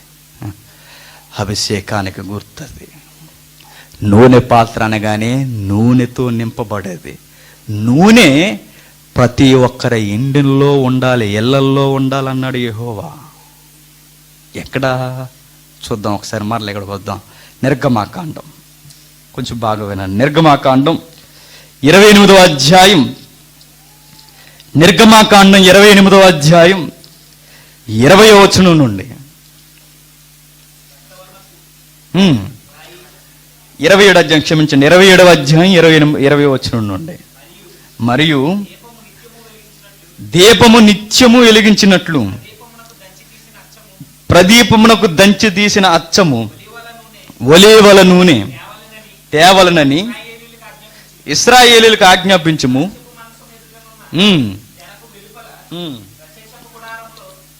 ప్రత్యక్షపు గుడారములో అహరోనును అతని కుమారులను సాయంకాలం మొదలుకొని ఉదయము వరకు యెహోవా సన్నిధిని దానిని సవరింపవలను. అది ఇశ్రాయేలీయులకు వారి తరతరముల వరకు నిత్యమైన కట్టడ. అర్థమైతే అమోహం. అహరోనికి చుట్టూ ఉన్న ప్రజలకి దేవుడు ఒక వాగ్దాన నిబంధన చేస్తున్నాడు. మీ ఇంట్లో దీపం ఎప్పుడు వెలుగుతూ ఉండాలి. మీ ఇంట్లో దీపం అనగానే మీ ఇల్లు కాదు, నా ఇల్లుగా పిలువబడుతున్న దాని దగ్గర ఎప్పుడు నిత్యము దీపం వెలుగుతూనే ఉండాలి అన్నాడు. అలా దీపం వెలుగుతూ ఉండాలంటే మీరు 24 hours చేయాల్సింది ఏంటో తెలుసా? నూనెను తీస్తూ ఉండే పనిలో ఉండాలి. దంచి మీరే తీయాలి, ఫ్యాక్టరీకి పంపించకూడదు. మీరే దంచి చేయాలి, మీరే కష్టపడి తీయాలి, మీరే వడకట్టాలి, మీరే దాయాలి, మీరే తేవాలి, మీరే వెలిగించాలి. ఈ పదం మీరు చదవండి, ఈ సందర్భాన్ని మీరు అబ్జర్వ్ చేయండి ఇంటికి వెళ్ళిన తర్వాత. అప్పటికి సేవా కార్యక్రమపు పూర్తి ఆజ్ఞలు ఇంకా పరిపూర్ణంగా రాకమునుపే, గుడారపు నియమాలు ఇంకా పూర్తిగా చెప్పకమునుపే దేవుడు ఫస్ట్ వారికి తొందరగా చేయమనే పని ఏంటో తెలుసా? నూనె ఫస్ట్ ఉండాలన్నట్టు. నూనె ఎప్పుడు ఉండాలి రెడీగా. ఆ నూనె దీపాన్ని ఎప్పుడు వెలిగిస్తూనే ఉండాలి అన్నాడు. నూనె దేనికి గుర్తో తెలుసా? అభిషేకానికి గుర్తు. అభిషేకం దేనికి గుర్తో తెలుసా? పరిశుద్ధాత్మ కుమ్మరింపుకు గుర్తు. మన సంఘాలు ఎలగకపోవడానికి కారణం ఏంటో తెలుసా? నూనె లేదు మన సంఘంలో. మన కుటుంబాలు ఎలగకపోవడానికి కారణం ఏంటో తెలుసా? అభిషేకింపబడిన ఆత్మ లేదు మన గృహాల్లో. ఆ దైవజన కుటుంబం జాగ్రత్తగా దాచుకుంది అభిషేకపు గుర్తుని. ఆ కుటుంబం జాగ్రత్తగా దాచుకుంది. అన్ని అమ్మేశారు. ఇదెందుకు అమ్మలేదంటే ఇశ్రాయేలీయులకు నిత్యమైన కట్టడ. ప్రతి ఒక్కరూ నిత్యము చేయవలసిన యెహోవా సన్నిధికి నూనెను తీసుకురావాలి. అలా తీసుకురావాలంటే ఈ నూనె పాత్ర ఉండాలి. ఇది ప్రత్యేకమైన పాత్ర. ఆ నూనె పాత్రను దాచుకున్నారు, మిగిలినవన్నీ అమ్మేశారండి. ఎంత విచిత్రం అంటే, ఏ నూనె పాత్ర లేకపోతేనే ఆ రోజు రానివ్వనన్నాడు ఆయన. ఇంకా మనకు సరళంగా అర్థం కావాలంటే, బుద్ధి గల కన్యలు, బుద్ధి లేని కన్యలు పాఠం మీరు విన్నారా? వినకపోతే ఒకసారి వినండి. బుద్ధి కలిగిన వారికి, బుద్ధి లేని వారికి ఉన్న వ్యత్యాసం ఏంటో తెలుసా? వీళ్ళు బుద్ధి లేని వాళ్ళండి, వీళ్ళు నిద్రపోయారు అనడానికి వీళ్ళది. ఎందుకు తెలిసిన? బుద్ధి కలిగిన వాళ్ళు కూడా నిద్రపోయారు. వీళ్ళ బుద్ధి లేని వారండి, వీళ్ళ దీపాలు ఎలగట్లేదు అనలేదు. వీళ్ళ దీపాలు, బుద్ధి లేని వాళ్ళ దీపాలు కూడా వెలుగుతున్నాయి. బుద్ధి కలిగిన వారికి, బుద్ధి లేని వారికి ఉన్న తేడా ఏంటంటే ఒకే ఒక్కటే. వాళ్ళకున్న గుర్తు ఒకే ఒక్కటే. అదనపు నూనె లేదు. అదే బుద్ధి లేనితనం. అర్థమైతే అమోహం, అర్థం కాకపోతే ఇంకా అమాయకత్వం. బుద్ధి కలిగిన వారికి, బుద్ధి లేని వారికి ఉన్న తేడా ఏంటంటే, బుద్ధి కలిగిన వారు, బుద్ధి లేని వారు నిద్రపోయారు. బుద్ధి కలిగిన వారు, బుద్ధి లేని వారు కూడా ప్రభు రాక కొరకు ఎదురు చూశారు. బుద్ధి కలిగిన వారు, బుద్ధి లేని వారు కూడా దీపాలు వెలిగించుకున్నారు. బుద్ధి కలిగిన వారికి, బుద్ధి లేని వారికి ఉన్న వ్యత్యాసం ఏంటంటే, వీళ్ళ దగ్గర అదనపు నూనె ఉంది, వీళ్ళ దగ్గర అదనపు నూనె లేదు. అదనపు నూనె ఉంటే బుద్ధి కలిగిన వారు, అదనపు నూనె లేకపోతే బుద్ధి లేనివారు. సిద్ధులు లేవు, సిద్ధులలో అదనపు నూనె లేదు. ఏంటి ఆ సిద్ధులు, ఏంటి అదనపు నూనె అంటే మీరు ఆ పాఠం యూట్యూబ్లో ఉంటుంది వినండి. ఆ అదనపు నూనె అభిషేకం. ఆ అభిషేకానికి గుర్తు పరిశుద్ధాత్ముడు. వారిని ఆయన అంటాడు, తలుపు దగ్గరికి వెళ్ళి తట్టుచూ, పెండ్లు కుమారుడా మేమును వచ్చాం, తలుపు తీయవయ్యా అంటే ఆయన అంటాడు, మీరెవరో నాకు తెలియదు అంటాడు. మరలా అదే వాడికి అదే మాటలు మాట్లాడుతూ పరిశుద్ధాత్మను గురించి మాట్లాడుతా అంటాడు, ఆత్మ లేనివాడు ఆయన వాడు కాడు. అంటే నూనె లేకపోవడం అంటే ఏంటి? ఆత్మ లేకపోవడం. ఆత్మ లేకపోతే ఆయన ఏమంటాడు? నీవు నా వాడివి కావు. ఇది దాచుకుందండి ఆ గృహం. అన్నీ పోయాయి, అన్నీ వదిలేశారు. మీరు ఎప్పుడు గుర్తుపెట్టుకోండి, మీ ఇంట్లో ఏమీ లేకపోయినా పర్వాలేదు, ఆధ్యాత్మిక వెలుగు లేకపోతే మాత్రం మిమ్మల్ని ఎవ్వరూ బాగు చేయలేరు. మీ దగ్గర దేవుని యొక్క ప్రభావం ఉండాలి. కోట్ల రూపాయల ఆస్తి కాదు, మనల్ని సపోర్ట్ చేసే పెద్ద మనుషులు కాదు, విలువైన వస్తువులు కాదు మన ఇంట్లో ఉండాల్సినవి. మన ఇంట్లో ఉండాల్సింది ఒకే ఒక్కటి, దేవుని నడిపింపు మనకు అవసరం. ఆ గృహంలో ఉంది. అందుకే అంది, ఆయన నీతిమంతుడండి. మేము అన్నీ అమ్మేసుకున్నాం కానీ ఒకటి మాత్రం అమ్మలేదు. అదేంటో తెలుసా? నూనె కుండ. చాలమ్మా, అదొక్కట చాలు. అది ఒక్కట చాలు తల్లి నీ జీవితాన్ని బాగు చేయడానికి. దాని జతకి మిగిలిన పాత్రలను సిద్ధం చేయి. నేను అంటాను, సంఘంలో ఇలాంటి పాత్ర ఉంటే చాలండి, ఇలాంటి ఎంటీ పాత్రలన్నీ నిండిపోతాయి. నిజం. నిలబడింది ఖాళీ కొండే, కూర్చున్నవి ఖాళీ కొండలే, ఇంకేంటి నిండేది? పగిలిపోవడం తప్ప, టింగి టింగి అనడం తప్ప. నిలబడ్డవాడు నింపబడిన వాడు ఉండాలి. వాడి దగ్గర నుండి నూనె వస్తూనే ఉండాలి. ఆగదక ఎన్ని పాత్రలు వచ్చినా వస్తూ ఉండాలి, నిండిపోతూ ఉంటూనే ఉంటుంది. అదే ఆత్మ నడిపింపు. ఆ రోజు సింబాలిక్గా జరుగుతుంది, ఈరోజు మనకి దృశ్య రూపంలో పరిశుద్ధాత్ముడు క్రొత్త నిబంధనలో కనబడతాడు. ఆ రోజు షాడో, నీడ, ఈరోజు మనకి నిజ దృశ్యం పరిశుద్ధాత్ముడు.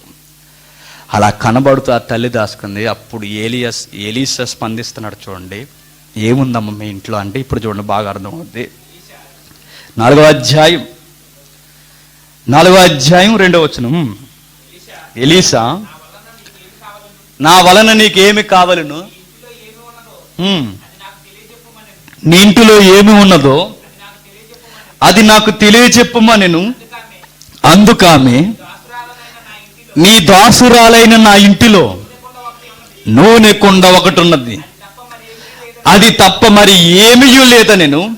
అతడు, నీవు బయటకు పోయి నీ ఇరుగు పొరుగు వారందరి యొద్ద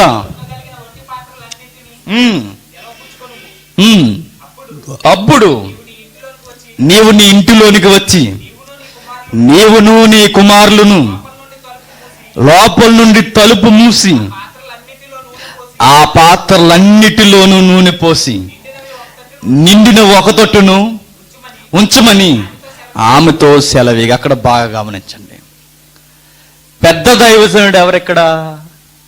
ఎలీసా. చిన్న దైవజనుడు ఎవరెక్కడ? చనిపోయిన శిష్యుడు, పేరు మనకు తెలియదు. చనిపోయిన శిష్యుడు. ఎలీసా తిట్టాలనుకుంటే చాలా రకాలుగా తిట్టొచ్చండి, తిట్టకూడదు. అతడు ఒక దైవజనుడే, అప్పులు పాలు చేసి పోయాడు. వాడి కొరకు నువ్వేంటి నా దగ్గరికి వచ్చి ప్రాధేయపడతావు?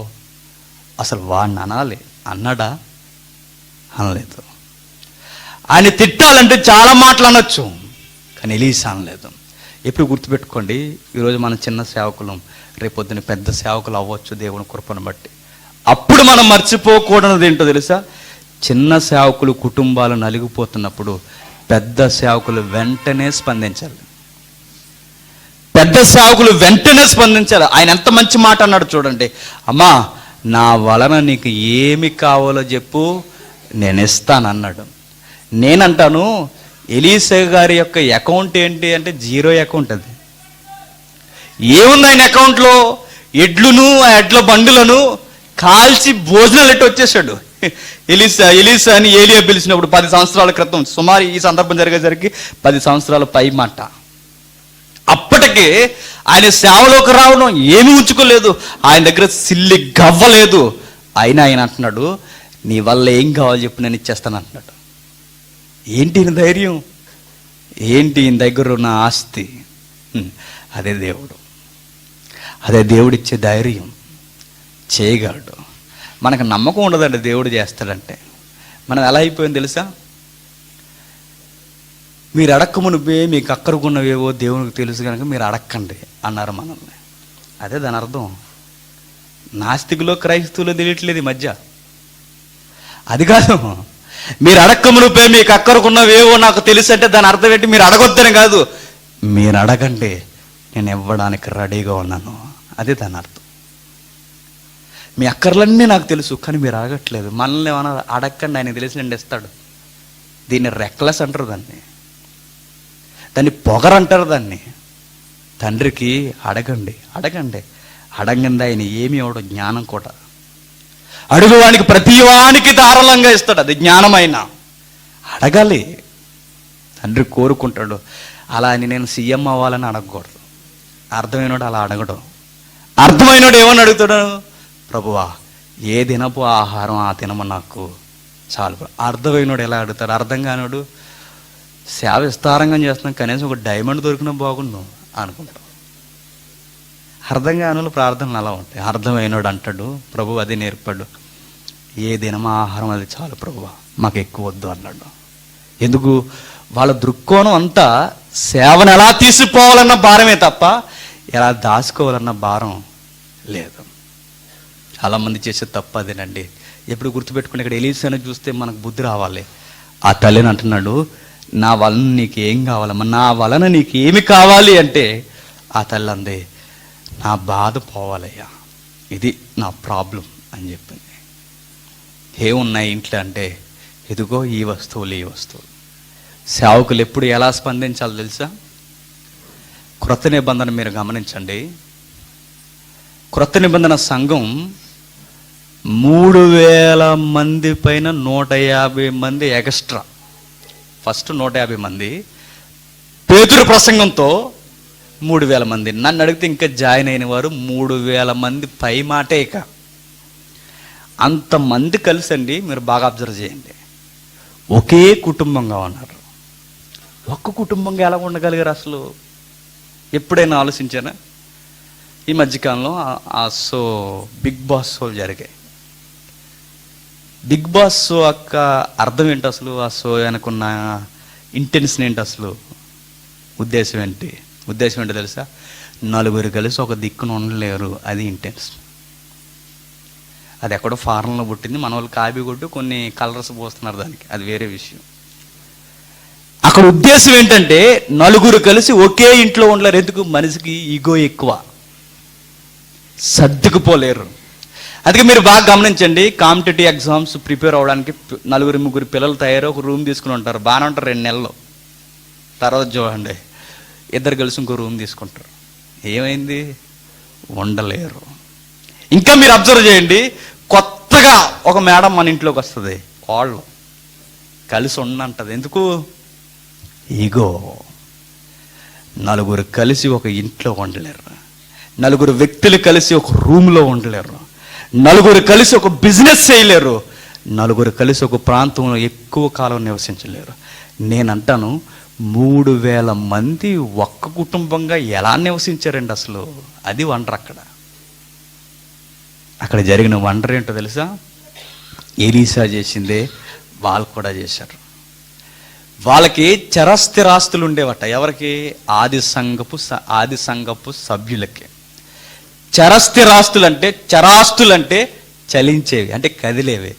కుర్రాలు, ఇంకా ఎక్సెట్రా, బళ్ళు వగేరా కదిలే వస్తువు. ఈ కదిలే వస్తువులన్నిటినీ అమ్మి తెచ్చేశారు. దేనికి చెప్పండి? భారీ మీటింగ్ పెట్టేసేయడం కాదు, అదే మనం చేసేది. అలాంటి మీటింగ్స్ మానేమని కాదు, వాళ్ళు అమ్మి తెచ్చేశారు. చరాస్తులు అమ్మేశారు. స్థిరాస్తులు అంటే ఇల్లు, పొలాలు, కదలనివి, స్థిరమైనవి, వాటిని స్థిరాస్తులు అంటారు. చరాస్తులు అమ్మి ఆ సొమ్మును తెచ్చి అపోస్తుల పాదాల దగ్గర పెట్టి వాళ్ళు అంటారు, అయ్యా మనలో వారి వారి అక్కర కొలది అందరికీ పంచండి అన్నారు. అందుకే అంతమంది కలిసి ఉన్నారు. వాళ్ళు అమ్మి తెచ్చి ఈ సొమ్ము ఎవరో తెలుసా, మాది అనలేదు తెచ్చినోడు, మరి మనది బ్రదర్, మనది ఇది అన్నాడు. మనం ఏం చేస్తాం? ఒక పాస్టర్ గారు ప్రసంగానికి వెళ్ళారు, సీలింగ్ ఫ్యాన్ తిరగట్లా, ప్రసంగం చేస్తున్నారు, ఫ్యాన్ మీద ఆయన మనసు ఉంది, కొత్త ఫ్యాను అయినా తిరగట్లేదు, ఎందుకు తిరగట్లేదు అడుగుతున్నాడు, ఫ్యాన్ వేయమని సైకిల్ చేస్తున్నాడు, ఎవరు వేయట్లేదు. ప్రసంగం అయిపోయింది, భోజనానికి వెళ్ళారు, డౌట్ వచ్చి అడిగేసాడు ఆగలేక, అన్ని ఫ్యాన్లు తిరుగుతున్నాయి, నా ఫ్యాన్ ఎందుకు వేయలేదు, నేనేం తప్పు చేశానా అని అడిగాడు. అది కాదండి అన్నాడు. ఏంటి మరి సంగతి అంటే, అది ప్రెసిడెంట్ గారి ఫ్యాన్ అండి అన్నాడు. ప్రెసిడెంట్ గారి ఫ్యాన్ అయితే ఎందుకు వేయలేదంటే, దాని మీద ప్రెసిడెంట్ గారి పేరు ఉంటుంది, అందుకే మరి తిరిగితే కనబడదు కదా. ఓరి, ఫ్యాన్ ఇస్తేనే రాసేసుకుంటాం, వస్తువు ఇస్తేనే రాసేస్తాం, ఏమైనా డబ్బులు ఇస్తేనే ప్రకటన చేసేస్తాం, ఎవరైనా ఏదైనా చేస్తేనే దంచేసి పొగిడేస్తాం. మరి ఆది సంఘం భూములు అమ్మి తెచ్చి మాది అనలేదు, మనమందరం ఒక్కటి, ఇది మంది. ఆ రోజు వాళ్ళ లాంగ్వేజ్ ఇలా ఉండాలండి. ఏంటమ్మా ఈ మధ్య డల్లగా ఉంటున్నావు, ఏం డల్లగా ఉంటున్నావు ఏంటి తల్లి అని పేతురు గారు అడిగితే, ఆ తల్లి ఇలా చెప్పింది అనుకోండి, ఏముందయ్యా మా చిన్నోడికి సరిగ్గా బాగుంటలేదు, వాడికి అనారోగ్యం వచ్చిందంటే, నువ్వేం బాధపడక తల్లి, యాకోబు అవరు జాకోబు సందా తెచ్చి ఇవ్వయ్యా తల్లికి. వాళ్ళ సందా ఎందుకు పోగేసేవారు తెలుసా? సంఘ సభ్యుల యొక్క అవసరాలు తీర్చడానికి. మనం ఎందుకు సందా పోగేస్తాం తెలుసా? మనకే తెలియదు, అది విడ్డూరం. ఆ రోజు సందా ఎందుకు తీసుకున్నాం మీరు అబ్జర్వ్ చేయండి. బైబిల్లో మీరు తడివి తొంగి ప్రతి పదాన్ని కదపండి. పౌలు సందా వసూలు చేసేవాడు. ఎందుకండి అంటే, యెరూషలేములో ఉన్న పేదల నిమిత్తం, ఆ దీనులకి వారి వారి అక్కర్లు తీర్చడానికి సందా అనేవాడు. సందా తెచ్చి అపోస్తులందరూ వారి వారి అక్కర్లు ఎంక్వైరీ చేసేవారండి. మనం ఎంక్వైరీ వద్దు, మనకు వచ్చి చెప్పుకున్న వారు అక్కర తీర్చమ్మని. వాళ్ళు తెలుసుకునేవారు, ఎందుకు తల్లి నువ్వు అలా ఉన్నావు, ఎందుకు తమ్ముడు నువ్వు అలా ఉన్నావు, ఎందుకు ఇలా ఉన్నారు మీరని వాళ్ళ అక్కర్లు తెలుసుకొని ఆర్థిక పరమైన సహాయం చేసి సందాని వారి వారి అక్కర కొలత ఇచ్చేవారు. ఈరోజు సందా కోనసీమలో వడ్డీలకు ఇచ్చేస్తారని వినికిడి సందాని. ఇంకే చూసారా, సంఘస్థులకే వడ్డీకి. నేను అంటాను, సందా తీసుకోవచ్చు దైవజనుడు, ఎంతో తెలుసు, ఒక 10% ఉందనుకోండి, అందులో 1% నువ్వు తీసుకో, 9% సంఘానికి ఖర్చు పెట్టాలి. నువ్వు నూర్చెడు ఎద్దువే, పంట అంతా తినడానికి కాదు, నువ్వు వంట ఒక 2-3 తిను, ఏమండ నీ కష్టానికి సరిపోతాయి. మొత్తం నువ్వే తినేసి చిల్లర డబ్బులు సంఘం మీద కూడా ఉపయోగించినట్టే, అది కరెక్ట్ అనుకుంటున్నావా? అడగండి, మీరు ఎంక్వైరీ చేయాలి సేవకుల్ని, మీరు అడగాలి, సున్నితంగా అడగాలి, అయ్యా ఏం జరుగుతుంది మన ఆర్థిక సంబంధమైన పరిస్థితులన్నీ. మనలో సంఘస్థులు ఇంకా వెనకబడిన వారుగానే ఉంటున్నారు. మనలో సంఘస్థులు ఇంకా పేదలుగానే ఉంటున్నారు. కనీసం వాళ్ళ బాధలు మనం చూస్తున్నాం, చెయ్యూతనివ్వలేకపోతున్నాం. మన దగ్గర ఇంత ఫండ్ ఉందో ఏం చేస్తున్నాం అని అడగాలి, అది తెచ్చి సంఘస్థులకి ఇవ్వాలి. కానీ మనం ఇవ్వం. పాస్టర్ గారికి ఇస్తే అయిపోయింది అనుకుంటాం మనం. ఇవ్వండి, ఆయనకి ఎంత ఇవ్వాలో అంతే ఇవ్వండి, మిగిలినది ప్రత్యేకంగా సంఘ విశ్వాసులకి ఖర్చు పెట్టి ఒక అకౌంటబిలిటీ ఉండాలి ప్రత్యేకంగా. అలాంటి బాధ్యతలు ఎక్కడ ఉన్నాయండి? ఒకడేమో మొత్తం పోగేసి శనివారం భోజనాలు పెట్టేసుకుంటాడు, ఒకడేమో మొత్తం పోగేసి సంవత్సరం తర్వాత భారీ మీటింగ్ ఒకటి అయిపోయింది అనుకుంటారు ఒకరు. అది కాదు. దేవుడికి బాగా నచ్చేది ఏంటో తెలుసా? దీనులను పేదలను ఆదరించేవారు దేవుడికి నచ్చేవారు. మీ సంఘాల్లో ఒకవేళ మీరు సంఘాన్ని స్థిరపరచాలనుకుంటే చచ్చిపోయే వరకు ఇది గుర్తుపెట్టుకోండి, నువ్వు 1% తీసుకుంటే మిగిలిన 9% నీ చుట్టూ ఉన్న వారిని అబ్జర్వ్ చేయి, వాళ్ళ బాధలు నువ్వు తీర్చు. 3000 మంది కలిసి ఉండడానికి కారణం ఏంటో చెప్పనా? వాళ్ళందరినీ కలిపిపోయింది ఒక్కటే, మన కొరకు క్రీస్తు సిలువ వేయబడ్డాడు. క్రీస్తు విశ్వాసమునందు అందరూ ఏకమై ఉన్నారన్న పదం ఉంటుంది. ఆ ఏకమై ఉన్న పదంలో వారికున్న మరొక పదం మనమందరం అన్నారు. అలా ఎలీసా క్రీస్తు పూర్వం, తల్లి మీ కుటుంబం గొడవ మీది, నా కుటుంబం గొడవ నాది. మీ ఆయన ఏం చేసి చచ్చిపోయాడు నాకేం తెలుసు, నన్ను అడుగుతూ వచ్చి అనలేదు. ఆయన ఏమన్నాడు తెలుసా? తల్లి, నా వలన నీకేం కావాలో చెప్పు, నేను చేస్తానన్నాడు. ఏమీ లేదే, ఒట్టి పాత్ర తీసుకురా తల్లి, అది తెచ్చి ముందు పెట్టు, నీకు ఒక చిన్న స్వల్పమైన ఆజ్ఞ. నువ్వు లోనకు పోయి తలుపు లేసి మొత్తం ఆ పాత్రలు నింపు. తలుపులు ఎందుకు వేయాలని క్వశ్చన్స్ అడగకూడదు అక్కడ, అదే ఆ ఆజ్ఞ. లోతు భార్య అయితే అడుగుద్ది, వెనక్కి ఎందుకు చూడకూడదు అని, అందుకే అలా ఉండిపోయింది. కొన్ని అడగకూడదు, అవి ఆజ్ఞ, అవి మన నడిపింపుకి, అవి మన బాధ్యతను తెలియజేసేవి. స్వల్పమైన ఆజ్ఞ ఏంటో తెలుసా? తల్లికి తలుపులు వేసింది. ఎందుకు వెయ్యాలి అడగలేదు, జరగాల్సిన కార్యం జరిగింది. నేను ఒక మంచి మాట అంటాను అక్కడ, ఏంటో చెప్పనా? కుమారులు పాత్రలు తెస్తున్నారు. అప్పుడు తల్లి అడిగింది, ఇంకనూ పాత్రలు లేవా అంటే కుమారులు అంటారు, లేవమ్మా అంటారు. వెంటనే నూనె ఆగిపోయింది అని ఉంది అక్కడ. పాత్రలన్నీ వచనం చెబుతాముడు, 6వ వచనం. పాత్రలన్నీ నిండిన తర్వాత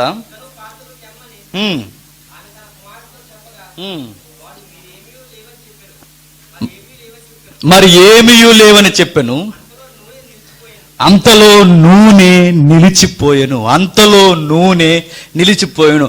ఏ మాట తర్వాత నూనె నిలిచిపోయిన తర్వాత ఇంకేమీ లేవు, ఇక ఖాళీ పాత్రలు లేవు అన్నప్పుడు నిలిచిపోయింది.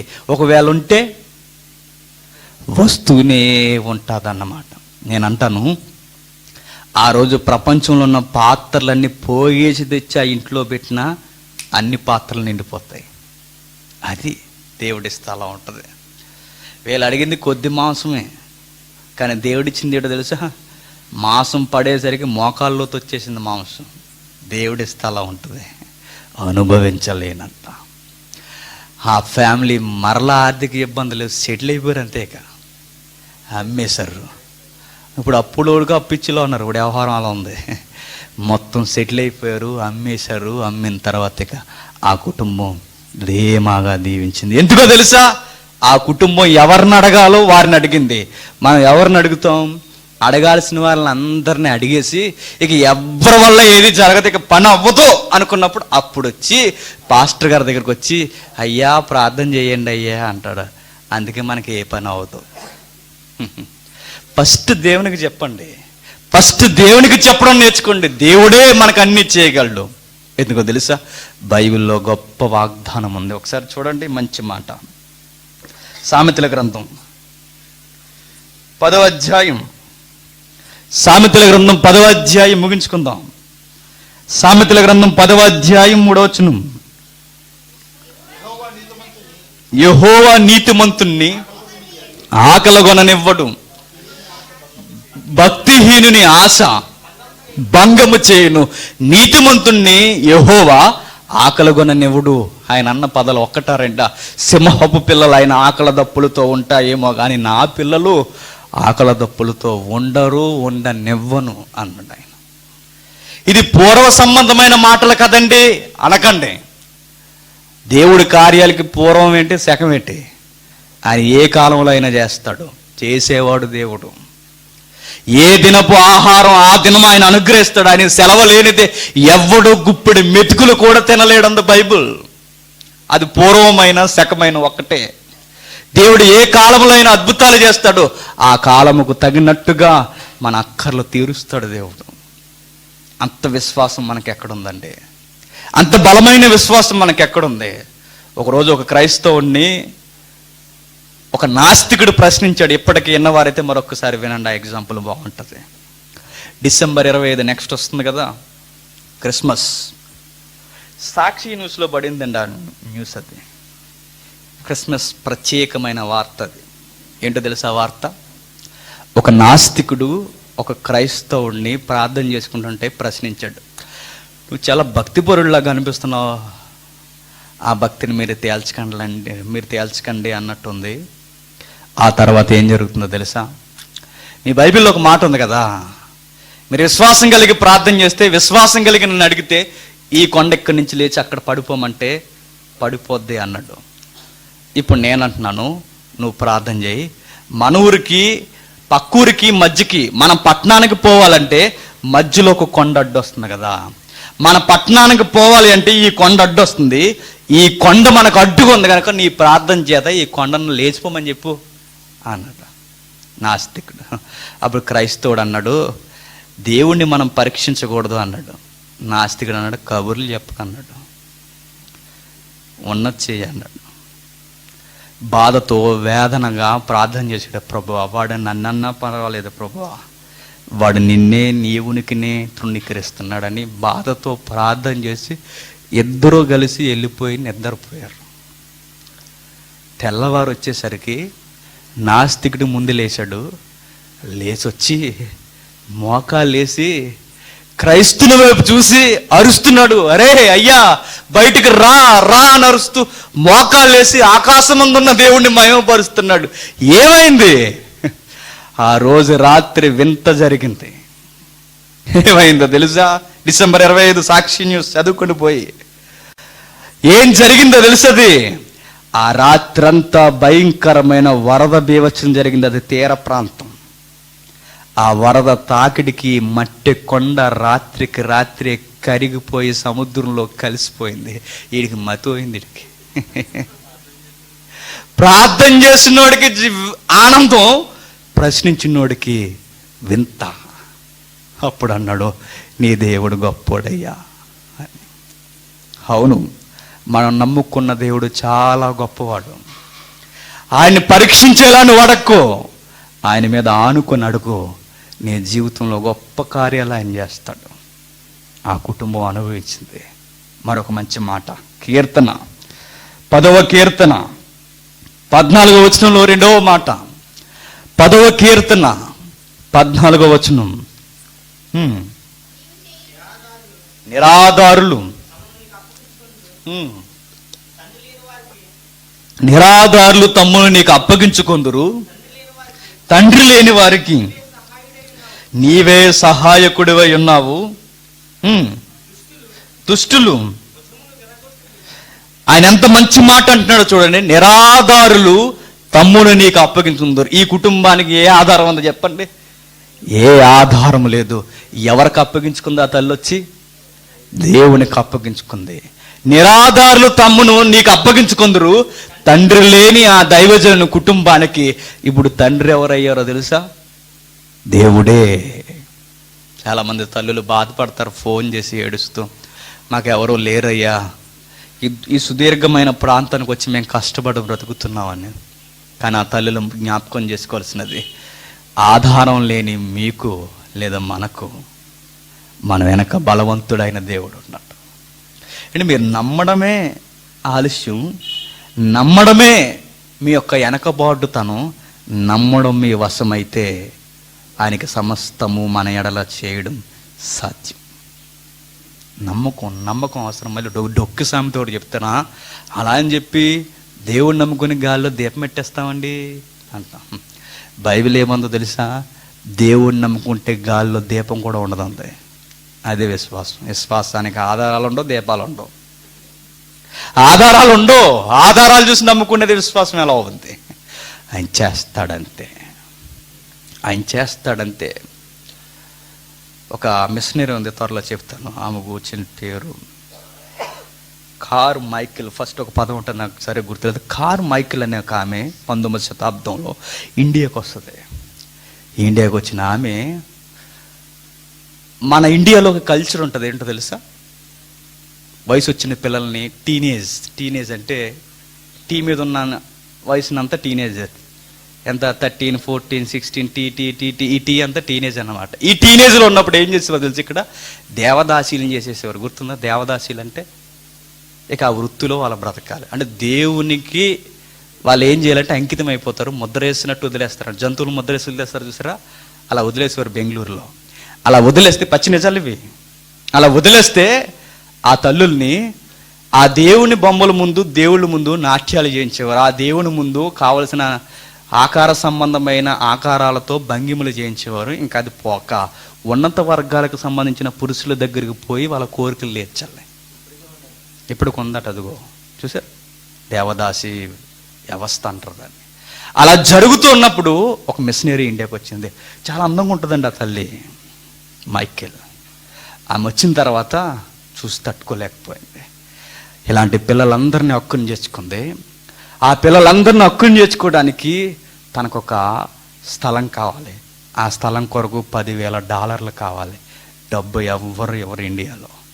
ఆ టైంలో అనుకున్న ఒకే ఒక ఆధారం ఏంటో తెలుసా? పిల్లలందరికీ ప్రార్థన నేర్పింది. తండ్రి, నీ నామంలో మేము బ్రతకడానికి, నీ ఎడల జీవించడానికి మాకు చిన్న స్థలం కావడానికి కొద్దిపాటి సహాయం అవసరమయ్యని వచ్చిరాని ప్రార్థన చేశారు. అనుకోకుండా వాళ్ళు అడిగిన దానికన్నా 2 రెట్లు ఎక్కువ వచ్చేసింది. అలా కట్టిందే ఇప్పటికీ బెంగళూరులో ఉంది, దేవదాసీల వసతి గృహం. ఇప్పటికీ మన కళ్ళ ముందు కనబడితే ఆ గృహాలు ఆ తల్లి వచ్చి నిర్మించింది. ఇక్కడ నేను చెప్పే కీలకమైన అవసరం ఏంటో తెలుసా? నువ్వు దేవుణ్ణి అడగాలి తప్ప ఆయన ఇవ్వడానికి రెడీ. అడిగేది న్యాయం కలిగి ఉండాలి, అడిగేది దేవునికి చిత్తానుసారముగా ఉండాలి. ప్రభువా, నేను బెంజ్ కారు కొనుక్కుందాం అనుకుంటున్నాను ప్రభువా, నాకు ఒక మరి అని అడగకూడదు. అలా గొంతమ్మ కోరికలు అడగకూడదు. అర్థమైనడు ఏ దినముది ఆ దినము మాకు చాలు. పౌలు అంటాడు, ఎక్కువ వద్దు ప్రభువా, బాగా ఎక్కువ అవుతే నా కళ్ళు ఎక్కడ ఉండవు, మరి ఎక్కడికి పోతాయి. అందుకే ప్రభు బాగా తక్కువ వద్దు ప్రభువా. ఎందుకో తెలుసు ప్రభువా, బాగా తక్కువ అయితే మళ్ళీ నిన్నే తిడతాను నేను, అందుకే నాకు సమానంగా ఉంచు అన్నాడు. ఏ దినం ఆహారం ఆ దినము వాళ్ళే కష్టపడి తెచ్చుకునేవారు. ఆ కష్టాన్ని చూసి ఇది దేవుడిచ్చింది అనేవారు. ఇలా దీనులను ఆదరించు దేవుడు మమ్మును ఆదరిస్తున్నాడు. తీపి జ్ఞాపకాలు జ్ఞాపకం చేసుకుంటున్నాడు చరిత్రలో. తన ముందున్న ఎన్నో కష్టాలు, ఎన్నో బాధలు, ఎన్నో వికారమైన సహోదరుల ఎన్నుపోట్లు ఇవన్నీ జరుగుతున్నప్పుడు ఆయన అంటాడు, ఇదిగో ఇన్ని జరిగిపోయినా పర్లేదు, నాతో ఎవరు లేకపోయినా పర్లేదు, మధ్యలో పోయినా పర్లేదు, కానీ నన్ను ఆదరించేవాడు ఒకడు ఉన్నాడు. అది ఎప్పుడూ సేవకుని గుర్తుండాలి. నాకు వీళ్ళుంటే బాగా ఉంటుంది సేవ, వీళ్ళుంటే బాగా, అది వద్దు బ్రదరు, అది గ్యారంటీ కాదు. ఎవరు ఎప్పుడు మనతో ఉంటారు. వాడు గుర్తుపెట్టుకోండి, మనల్ని నడిపించేవాడు ఒకడు ఉన్నాడని ధైర్యం కలిగి సేవ చేయాలి. అలా పౌలు చేస్తూ పోతున్నాడు. ఒకరోజు ఆయన ఒక స్లోగన్ ఇచ్చాడు సంఘానికి. ఏమంటాడు తెలుసా? ఇదిగో ఆనందించుడి, మరలా చెప్తాను ఆనందించుడి అంటాడు. ఇది ఆనందించడం ఏంటి? ఆయనకి ఎక్కడైనా ఆనందం ఉందా?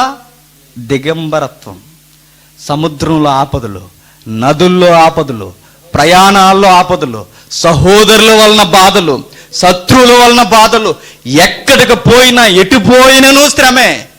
అయినా ఆయన అంటున్నాడు ఆనందించుడి, మరలా చెబుతాను ఆనందించుడి. ఇదేంటి అంటే, నూతన నిబంధన క్రైస్తవుడికి ఎలా ఉంటుంది తెలుసా? కష్టాల్లో కూడా వాడికి భలే ఆనందం ఉంటుంది అన్నమాట.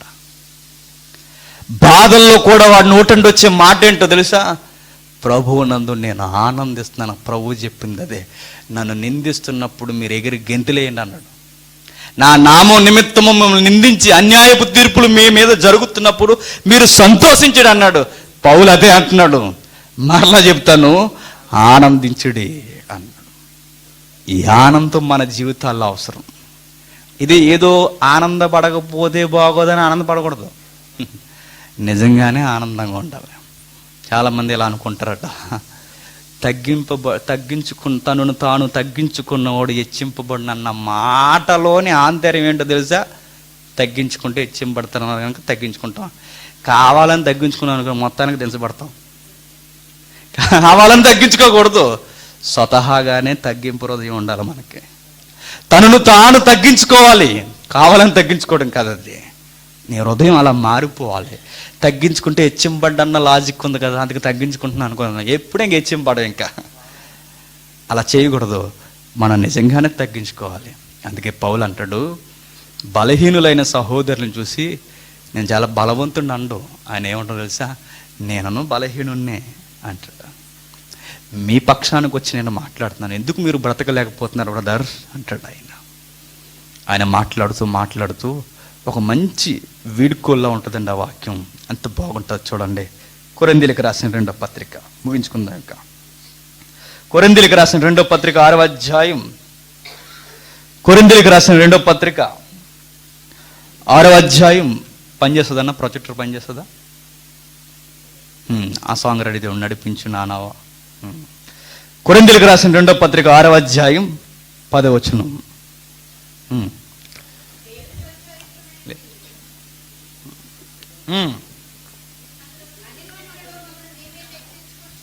అన్ని స్థితుల్లో మమ్మును మేమే మెప్పించుకొనుచున్న. ఈ మాట చాలా బలమైన మాటలు, కొంచెం బాగా అబ్జర్వ్ చేయండి.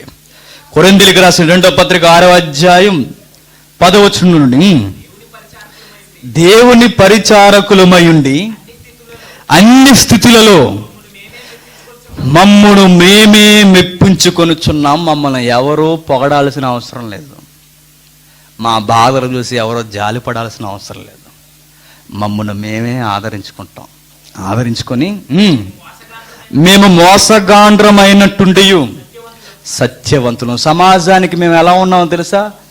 మోసాలు చేసేవాళ్ళు ఉన్నాం. మనల్ని ఏమంటుంది ఈ సమాజం? ఈ క్రైస్తవులు పెద్ద మోసగాళ్ళండి, దేశద్రోహులండి, ఇలా దేశానికి అన్యాయం చేస్తున్నారని అంటారు. కానీ మనల్ని బైబిల్లో అంటుంది, మనం సమాజానికి మోసగాండ్రలం, దొంగలం, కానీ సత్యవంతులు. ఇంకా తెలియబడని వారమైనట్లుండి బాగుగా తెలియబడిన వారు. సమాజానికి మనం తెలియకపోవచ్చు, లోకం మనం గుర్తించకపోవచ్చు, మనకి సెలబ్రిటీ అనే పదం మనకు లేకపోవచ్చు, లోకానికి మనం తెలియకపోయినా ఒకరికి మాత్రం బాగా తెలుసు. ఆయన ఎవరో తెలుసా? దేవుడు. మనల్ని ఎప్పుడూ ఒకరు గుర్తుపెట్టుకోవాలంటే ఆయన పేరే దేవుడు. మనల్ని ఎవ్వరూ గుర్తుపెట్టుకోకూడదండి, అదే లోకపు మెప్పు. లోకం ఎక్కువ గుర్తుపెట్టుకుంది అనుకోండి, అది మనకు చాలా ప్రమాదం. అది సామెతలు అంటాడు, ఒకడు ఎలాంటోడో తెలియాలంటే వాడిని ఎక్కువ పొగిడేయాలట. వాడిని ఎక్కువ పొగిడేసామనుకోండి తెలిసిపోతాడు అన్నాడు. బంగారాన్ని పరీక్షించి తెలుసుకోవచ్చు, నరుణ్ణి కీర్తించి తెలుసుకోవచ్చు అంటాడు. ఎక్కువ పొగిడేసామనుకోండి తెలిసిపోతారు. అదొక సీక్రెట్. అది అన్న మీరు అంత కదన్న ఇంత కదన్న మీరు ఎరగొట్టేస్తున్నారు, ఇంకా అంతలేదు ఇంతలేదు అని అనుకోండి. పైకి అదేం లేదు బ్రదరు అంటాడు, కానీ వాడికి చాలా ఆనందం. అది తెలిసిపోతారు అన్నమాట. పౌలు అంటున్నాడు, లోకానికి మేము తెలియకపోవచ్చు, మేము బాగుగా దేవునికి తెలిసిన వారము. లోకం దృష్టికి మేము చనిపోతున్న వారం, బలహీనులం. ఇదిగో బ్రతుకుచున్న వారము, చనిపోచున్న వారట్టుగా ఉన్న. అవును, బాహ్య పురుషుడు దినదినము క్షీణించిపోతున్నాడు, ఆంతర్య పురుషుడు దినదినము నూతన పరచబడుచున్నాడు. నెక్స్ట్, శిక్షింపబడిన వారమైనట్లుండి చంపబడని వారము, దుఃఖపడిన వారమైనట్లుండి ఎల్లప్పుడూ సంతోషించే వారము, దరిద్రులమైనట్టుండి అనేకులకు ఐశ్వర్యము కలిగించే వారము, ఏమీ లేని వారమైనట్టుండి సమస్తమును కలిగిన వారు. ఇప్పుడు మీకు గుర్తు రావాలి, ఎలీసా దగ్గర ఏమీ లేవు, అన్ని వదిలొచ్చేశాడు, కానీ సమస్తమును కలిగినవాడు. ఎలీసా దగ్గర ఆస్తులు లేవు, ఎలీసా దగ్గర బంగారం లేదు, ఎలీసా దగ్గర ఎండి లేదు, ఎలీసా దగ్గర ఏమీ లేవు, కానీ ఆయన అన్నాడు, ఏం కావాలో చెప్పమ్మా నేను ఇస్తానన్నాడు. ఎందుకు? ఇచ్చేవాడు ఆయన అనుకున్నాడన్న సంగతి ఆయనకి తెలుసు, ఇస్తున్నవాడు ఆయన అనుకున్నాడన్న సంగతి ఆయనకి తెలుసు. అందుకే పౌలు అంటున్నాడు, మాకేమీ లేవు, మాకు అకౌంట్లు లేవు, పర్సనల్ అకౌంట్లు లేవు, కానీ గుర్తుపెట్టుకోండి మాకు సమస్తము ఉంది అంటున్నాడు. ఎట్లనో తెలుసా? ఆకాశము భూమి కలగజేసిన దేవుడు మహాదేవుడై ఉన్నప్పుడు ఇదంతా ఎవరిది? సమస్తము మాదే కదా. దేవుడు చేసిన వాగ్దానం ఏంటో తెలుసా? యేసుక్రీస్తు వారు అంటాడు శిష్యులకి, నావన్నీయు మీవి అంటాడు. కలిగి ఉన్నది ఏది ఆయన లేకుండా కలగలేదు. మన దగ్గర బంగారం 1 కేజీ ఉందని, కేజీ ఉంటేనే నిద్ర రాదు మనకి. కేజీ ఎందుకులేండి, ఒక 4-5 తులాలు ఉందనుకోండి నిద్ర పట్టదు మనకి. అలాంటిది బంగారం కాబట్టి కొంచెం ప్లాటినం వచ్చింది అనుకోండి, అబ్బో ఇక్కడున్న కొళ్ళు ఇక్కడికి పోతాయి. అది ఒక డైమండ్ ఉందనుకోండి, డైమండ్స్ అంటే ఎంతంత ఉండవు, మరి ఈ మాత్రం ఉంటే చాలు, ట్రెండ్ మారిపోతాయి. కానీ విషయం ఏంటో చెప్పనా? డైమండ్స్, కోకునూరు డైమండ్స్, విలువైన డైమండ్స్, వజ్రాలు ఎలా వస్తాయి చెప్పనా? రాత్రులు బయటికి పోయి ఒకసారి చూడు, డైమండ్స్ కనబడతాయి పైన, మిలుకు మిలుకు మిలుకు అని. అక్కడి నుండి కొన్ని ధూళి కణాలు విడిపోయి గ్రహ శకలాలను దాటుకుంటూ ఈ భూకక్షలోనికి వచ్చి చెదురు మొదురులుగా పడతాయి అక్కడక్కడక్కడక్కడ. ఆ పడినవి కొన్ని రోజుల తర్వాత ఈ పురావస్తు శాస్త్రవేత్త దైవంలో లేదా తవ్వకాల్లోనూ బయటపడతాయి. అలా వచ్చినవి విలువైన వజ్రాలు. ఇటు ఈ మాత్రం రథనికులకే ఇంత పెద్ద ఉంటే అది ఎంత ఉంటుందో తెలుసా? మీకు అర్థమైపోతే ఇంకా అమోహం. ఇంకా ఈ మాత్రం ముక్క ఇంత వాల్యూ ఉంటే అది ఎంత ఉంటుంది? సూర్యుడి మీద 13 లక్షల రెట్లు పెద్దోడట ఒక నక్షత్రం. భూమి మీద 15 లక్షల రెట్లు పెద్దోడు సూర్యుడు. 13 లక్షల సూర్యులను కలిపితే ఒక నక్షత్రం. అంటే ఇప్పుడు ఒక నక్షత్రం లేదు, మరి లెక్క పెట్టలేని నక్షత్రాలు ఉన్నాయి. పౌలు అన్నాడు, హలో బ్రదరు, ఇదంతా మందే అన్నాడు. సమస్తము కలిగిన వారు, ఇదంతా మాదే. అయితే ఇవేమి మాకొద్దు, వీటన్నిటినీ కలిగించిన వాడు ఒక ఆయన ఉన్నాడు, ఆయనను మేము కలిగిన వారు. ఇప్పుడు అంటున్నాడు ధైర్యంగా, దీనులను ఆదరించే దేవుడు మమ్మును ఆదరించు. సేవా దృక్కోణంలో గుర్తుపెట్టుకోండి, ఎప్పుడు జనసంఖ్యని చూసుకుని సేవ చేయకండి. దానివల్ల మనకి షుగర్ బీపీ పెరిగిపోతాయి. అదొద్దు, అలా మనం సేవ చేయకూడదు. మనకి ఎప్పుడు గుర్తుపెట్టుకోండి, 100 మందికి ఒకేలా చెప్పాలి, ఒక్కరికి ఒకేలా చెప్పాలి. 5,000 మందికి ఒకేలా చెప్పాడు, ఒంటరికి ఉన్న సమరయ స్త్రీకి ఒకేలా చెప్పాడు. అలా సేవ చేసుకుంటూ ముందుకు పోవాలి. కానీ మనం అలా లేం. చెప్పేవారు అలా లేరు, వినేవారు అలా లేరు. అందుకే వంశీ అన్న మంచి కామెడీ చేస్తాడు.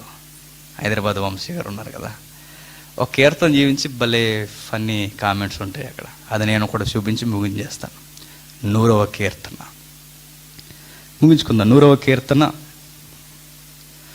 మొదటి వచనం నుండి,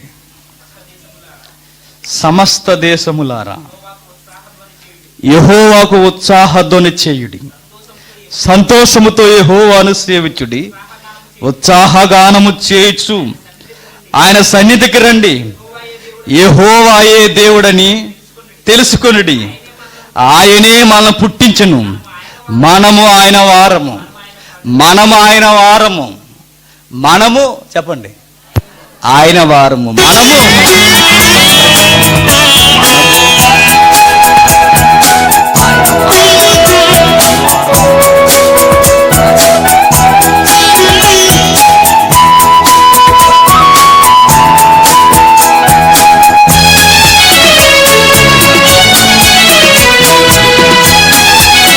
ఆయన వారు, ప్రతిరోజు ఆయన వారమై ఉండాలి. ఆయన వారు, మనం ఆదివారం వారు కాదు.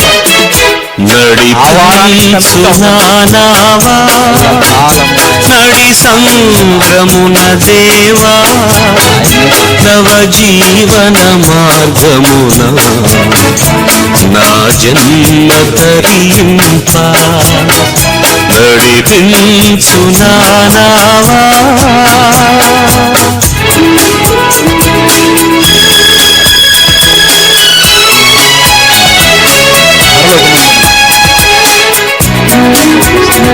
బోధించారని నమ్ముచున్నాము తండ్రి. అవును తండ్రి, సేవలో ఎవరున్నా ఎవరు లేకపోయినా గొప్ప దేవుడు అయిన మీరును పర్వతాల కన్నా గొప్ప ఆధారం కలిగించే గొప్ప దేవుడు తండ్రి. మిమ్మల్ని కలిగి ఉంటే మా జీవితాలు మీ మీద ఆనుకుని ఉంటే తండ్రి, భక్తికి నిర్వచనం, మా భక్తికి రుజువు మీరు చేస్తున్న కార్యములు, మా విశ్వాసం. ప్రతి ధర్మలో మీరున్నారన్న ఆదరణ మీరు ఇస్తున్న అనుభవించలేని వారముగా తండ్రి, కేవలం వారానికి ఒకరోజే మీ దగ్గరకు వచ్చి ఏమీ తెలియని వారుగా మరలా మా ఇంటికి పోయి మా జీవితాల్లో గడుపుతున్న మమ్మల్ని మరొక్కసారి మీరు పలకరించి విశ్వాస జీవితం అంటే ఏంటో మీ కుమారుల యొక్క బ్రతుకు విధానాన్ని మాకు పరిచయం చేసి మరొక్కసారి మా భక్తిని మాకు తెలియజేసినందుకు వందనాలు తండ్రి. కాపాడండి, నడిపించండి. వేదిక మీద ఉన్న సేవకులందరి జీవితాల్లో మీ బలమైన ఆత్మను కుమ్మరించండి తండ్రి.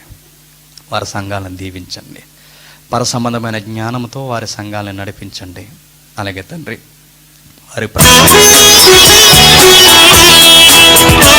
వారి కుటుంబాలను దీవించండి.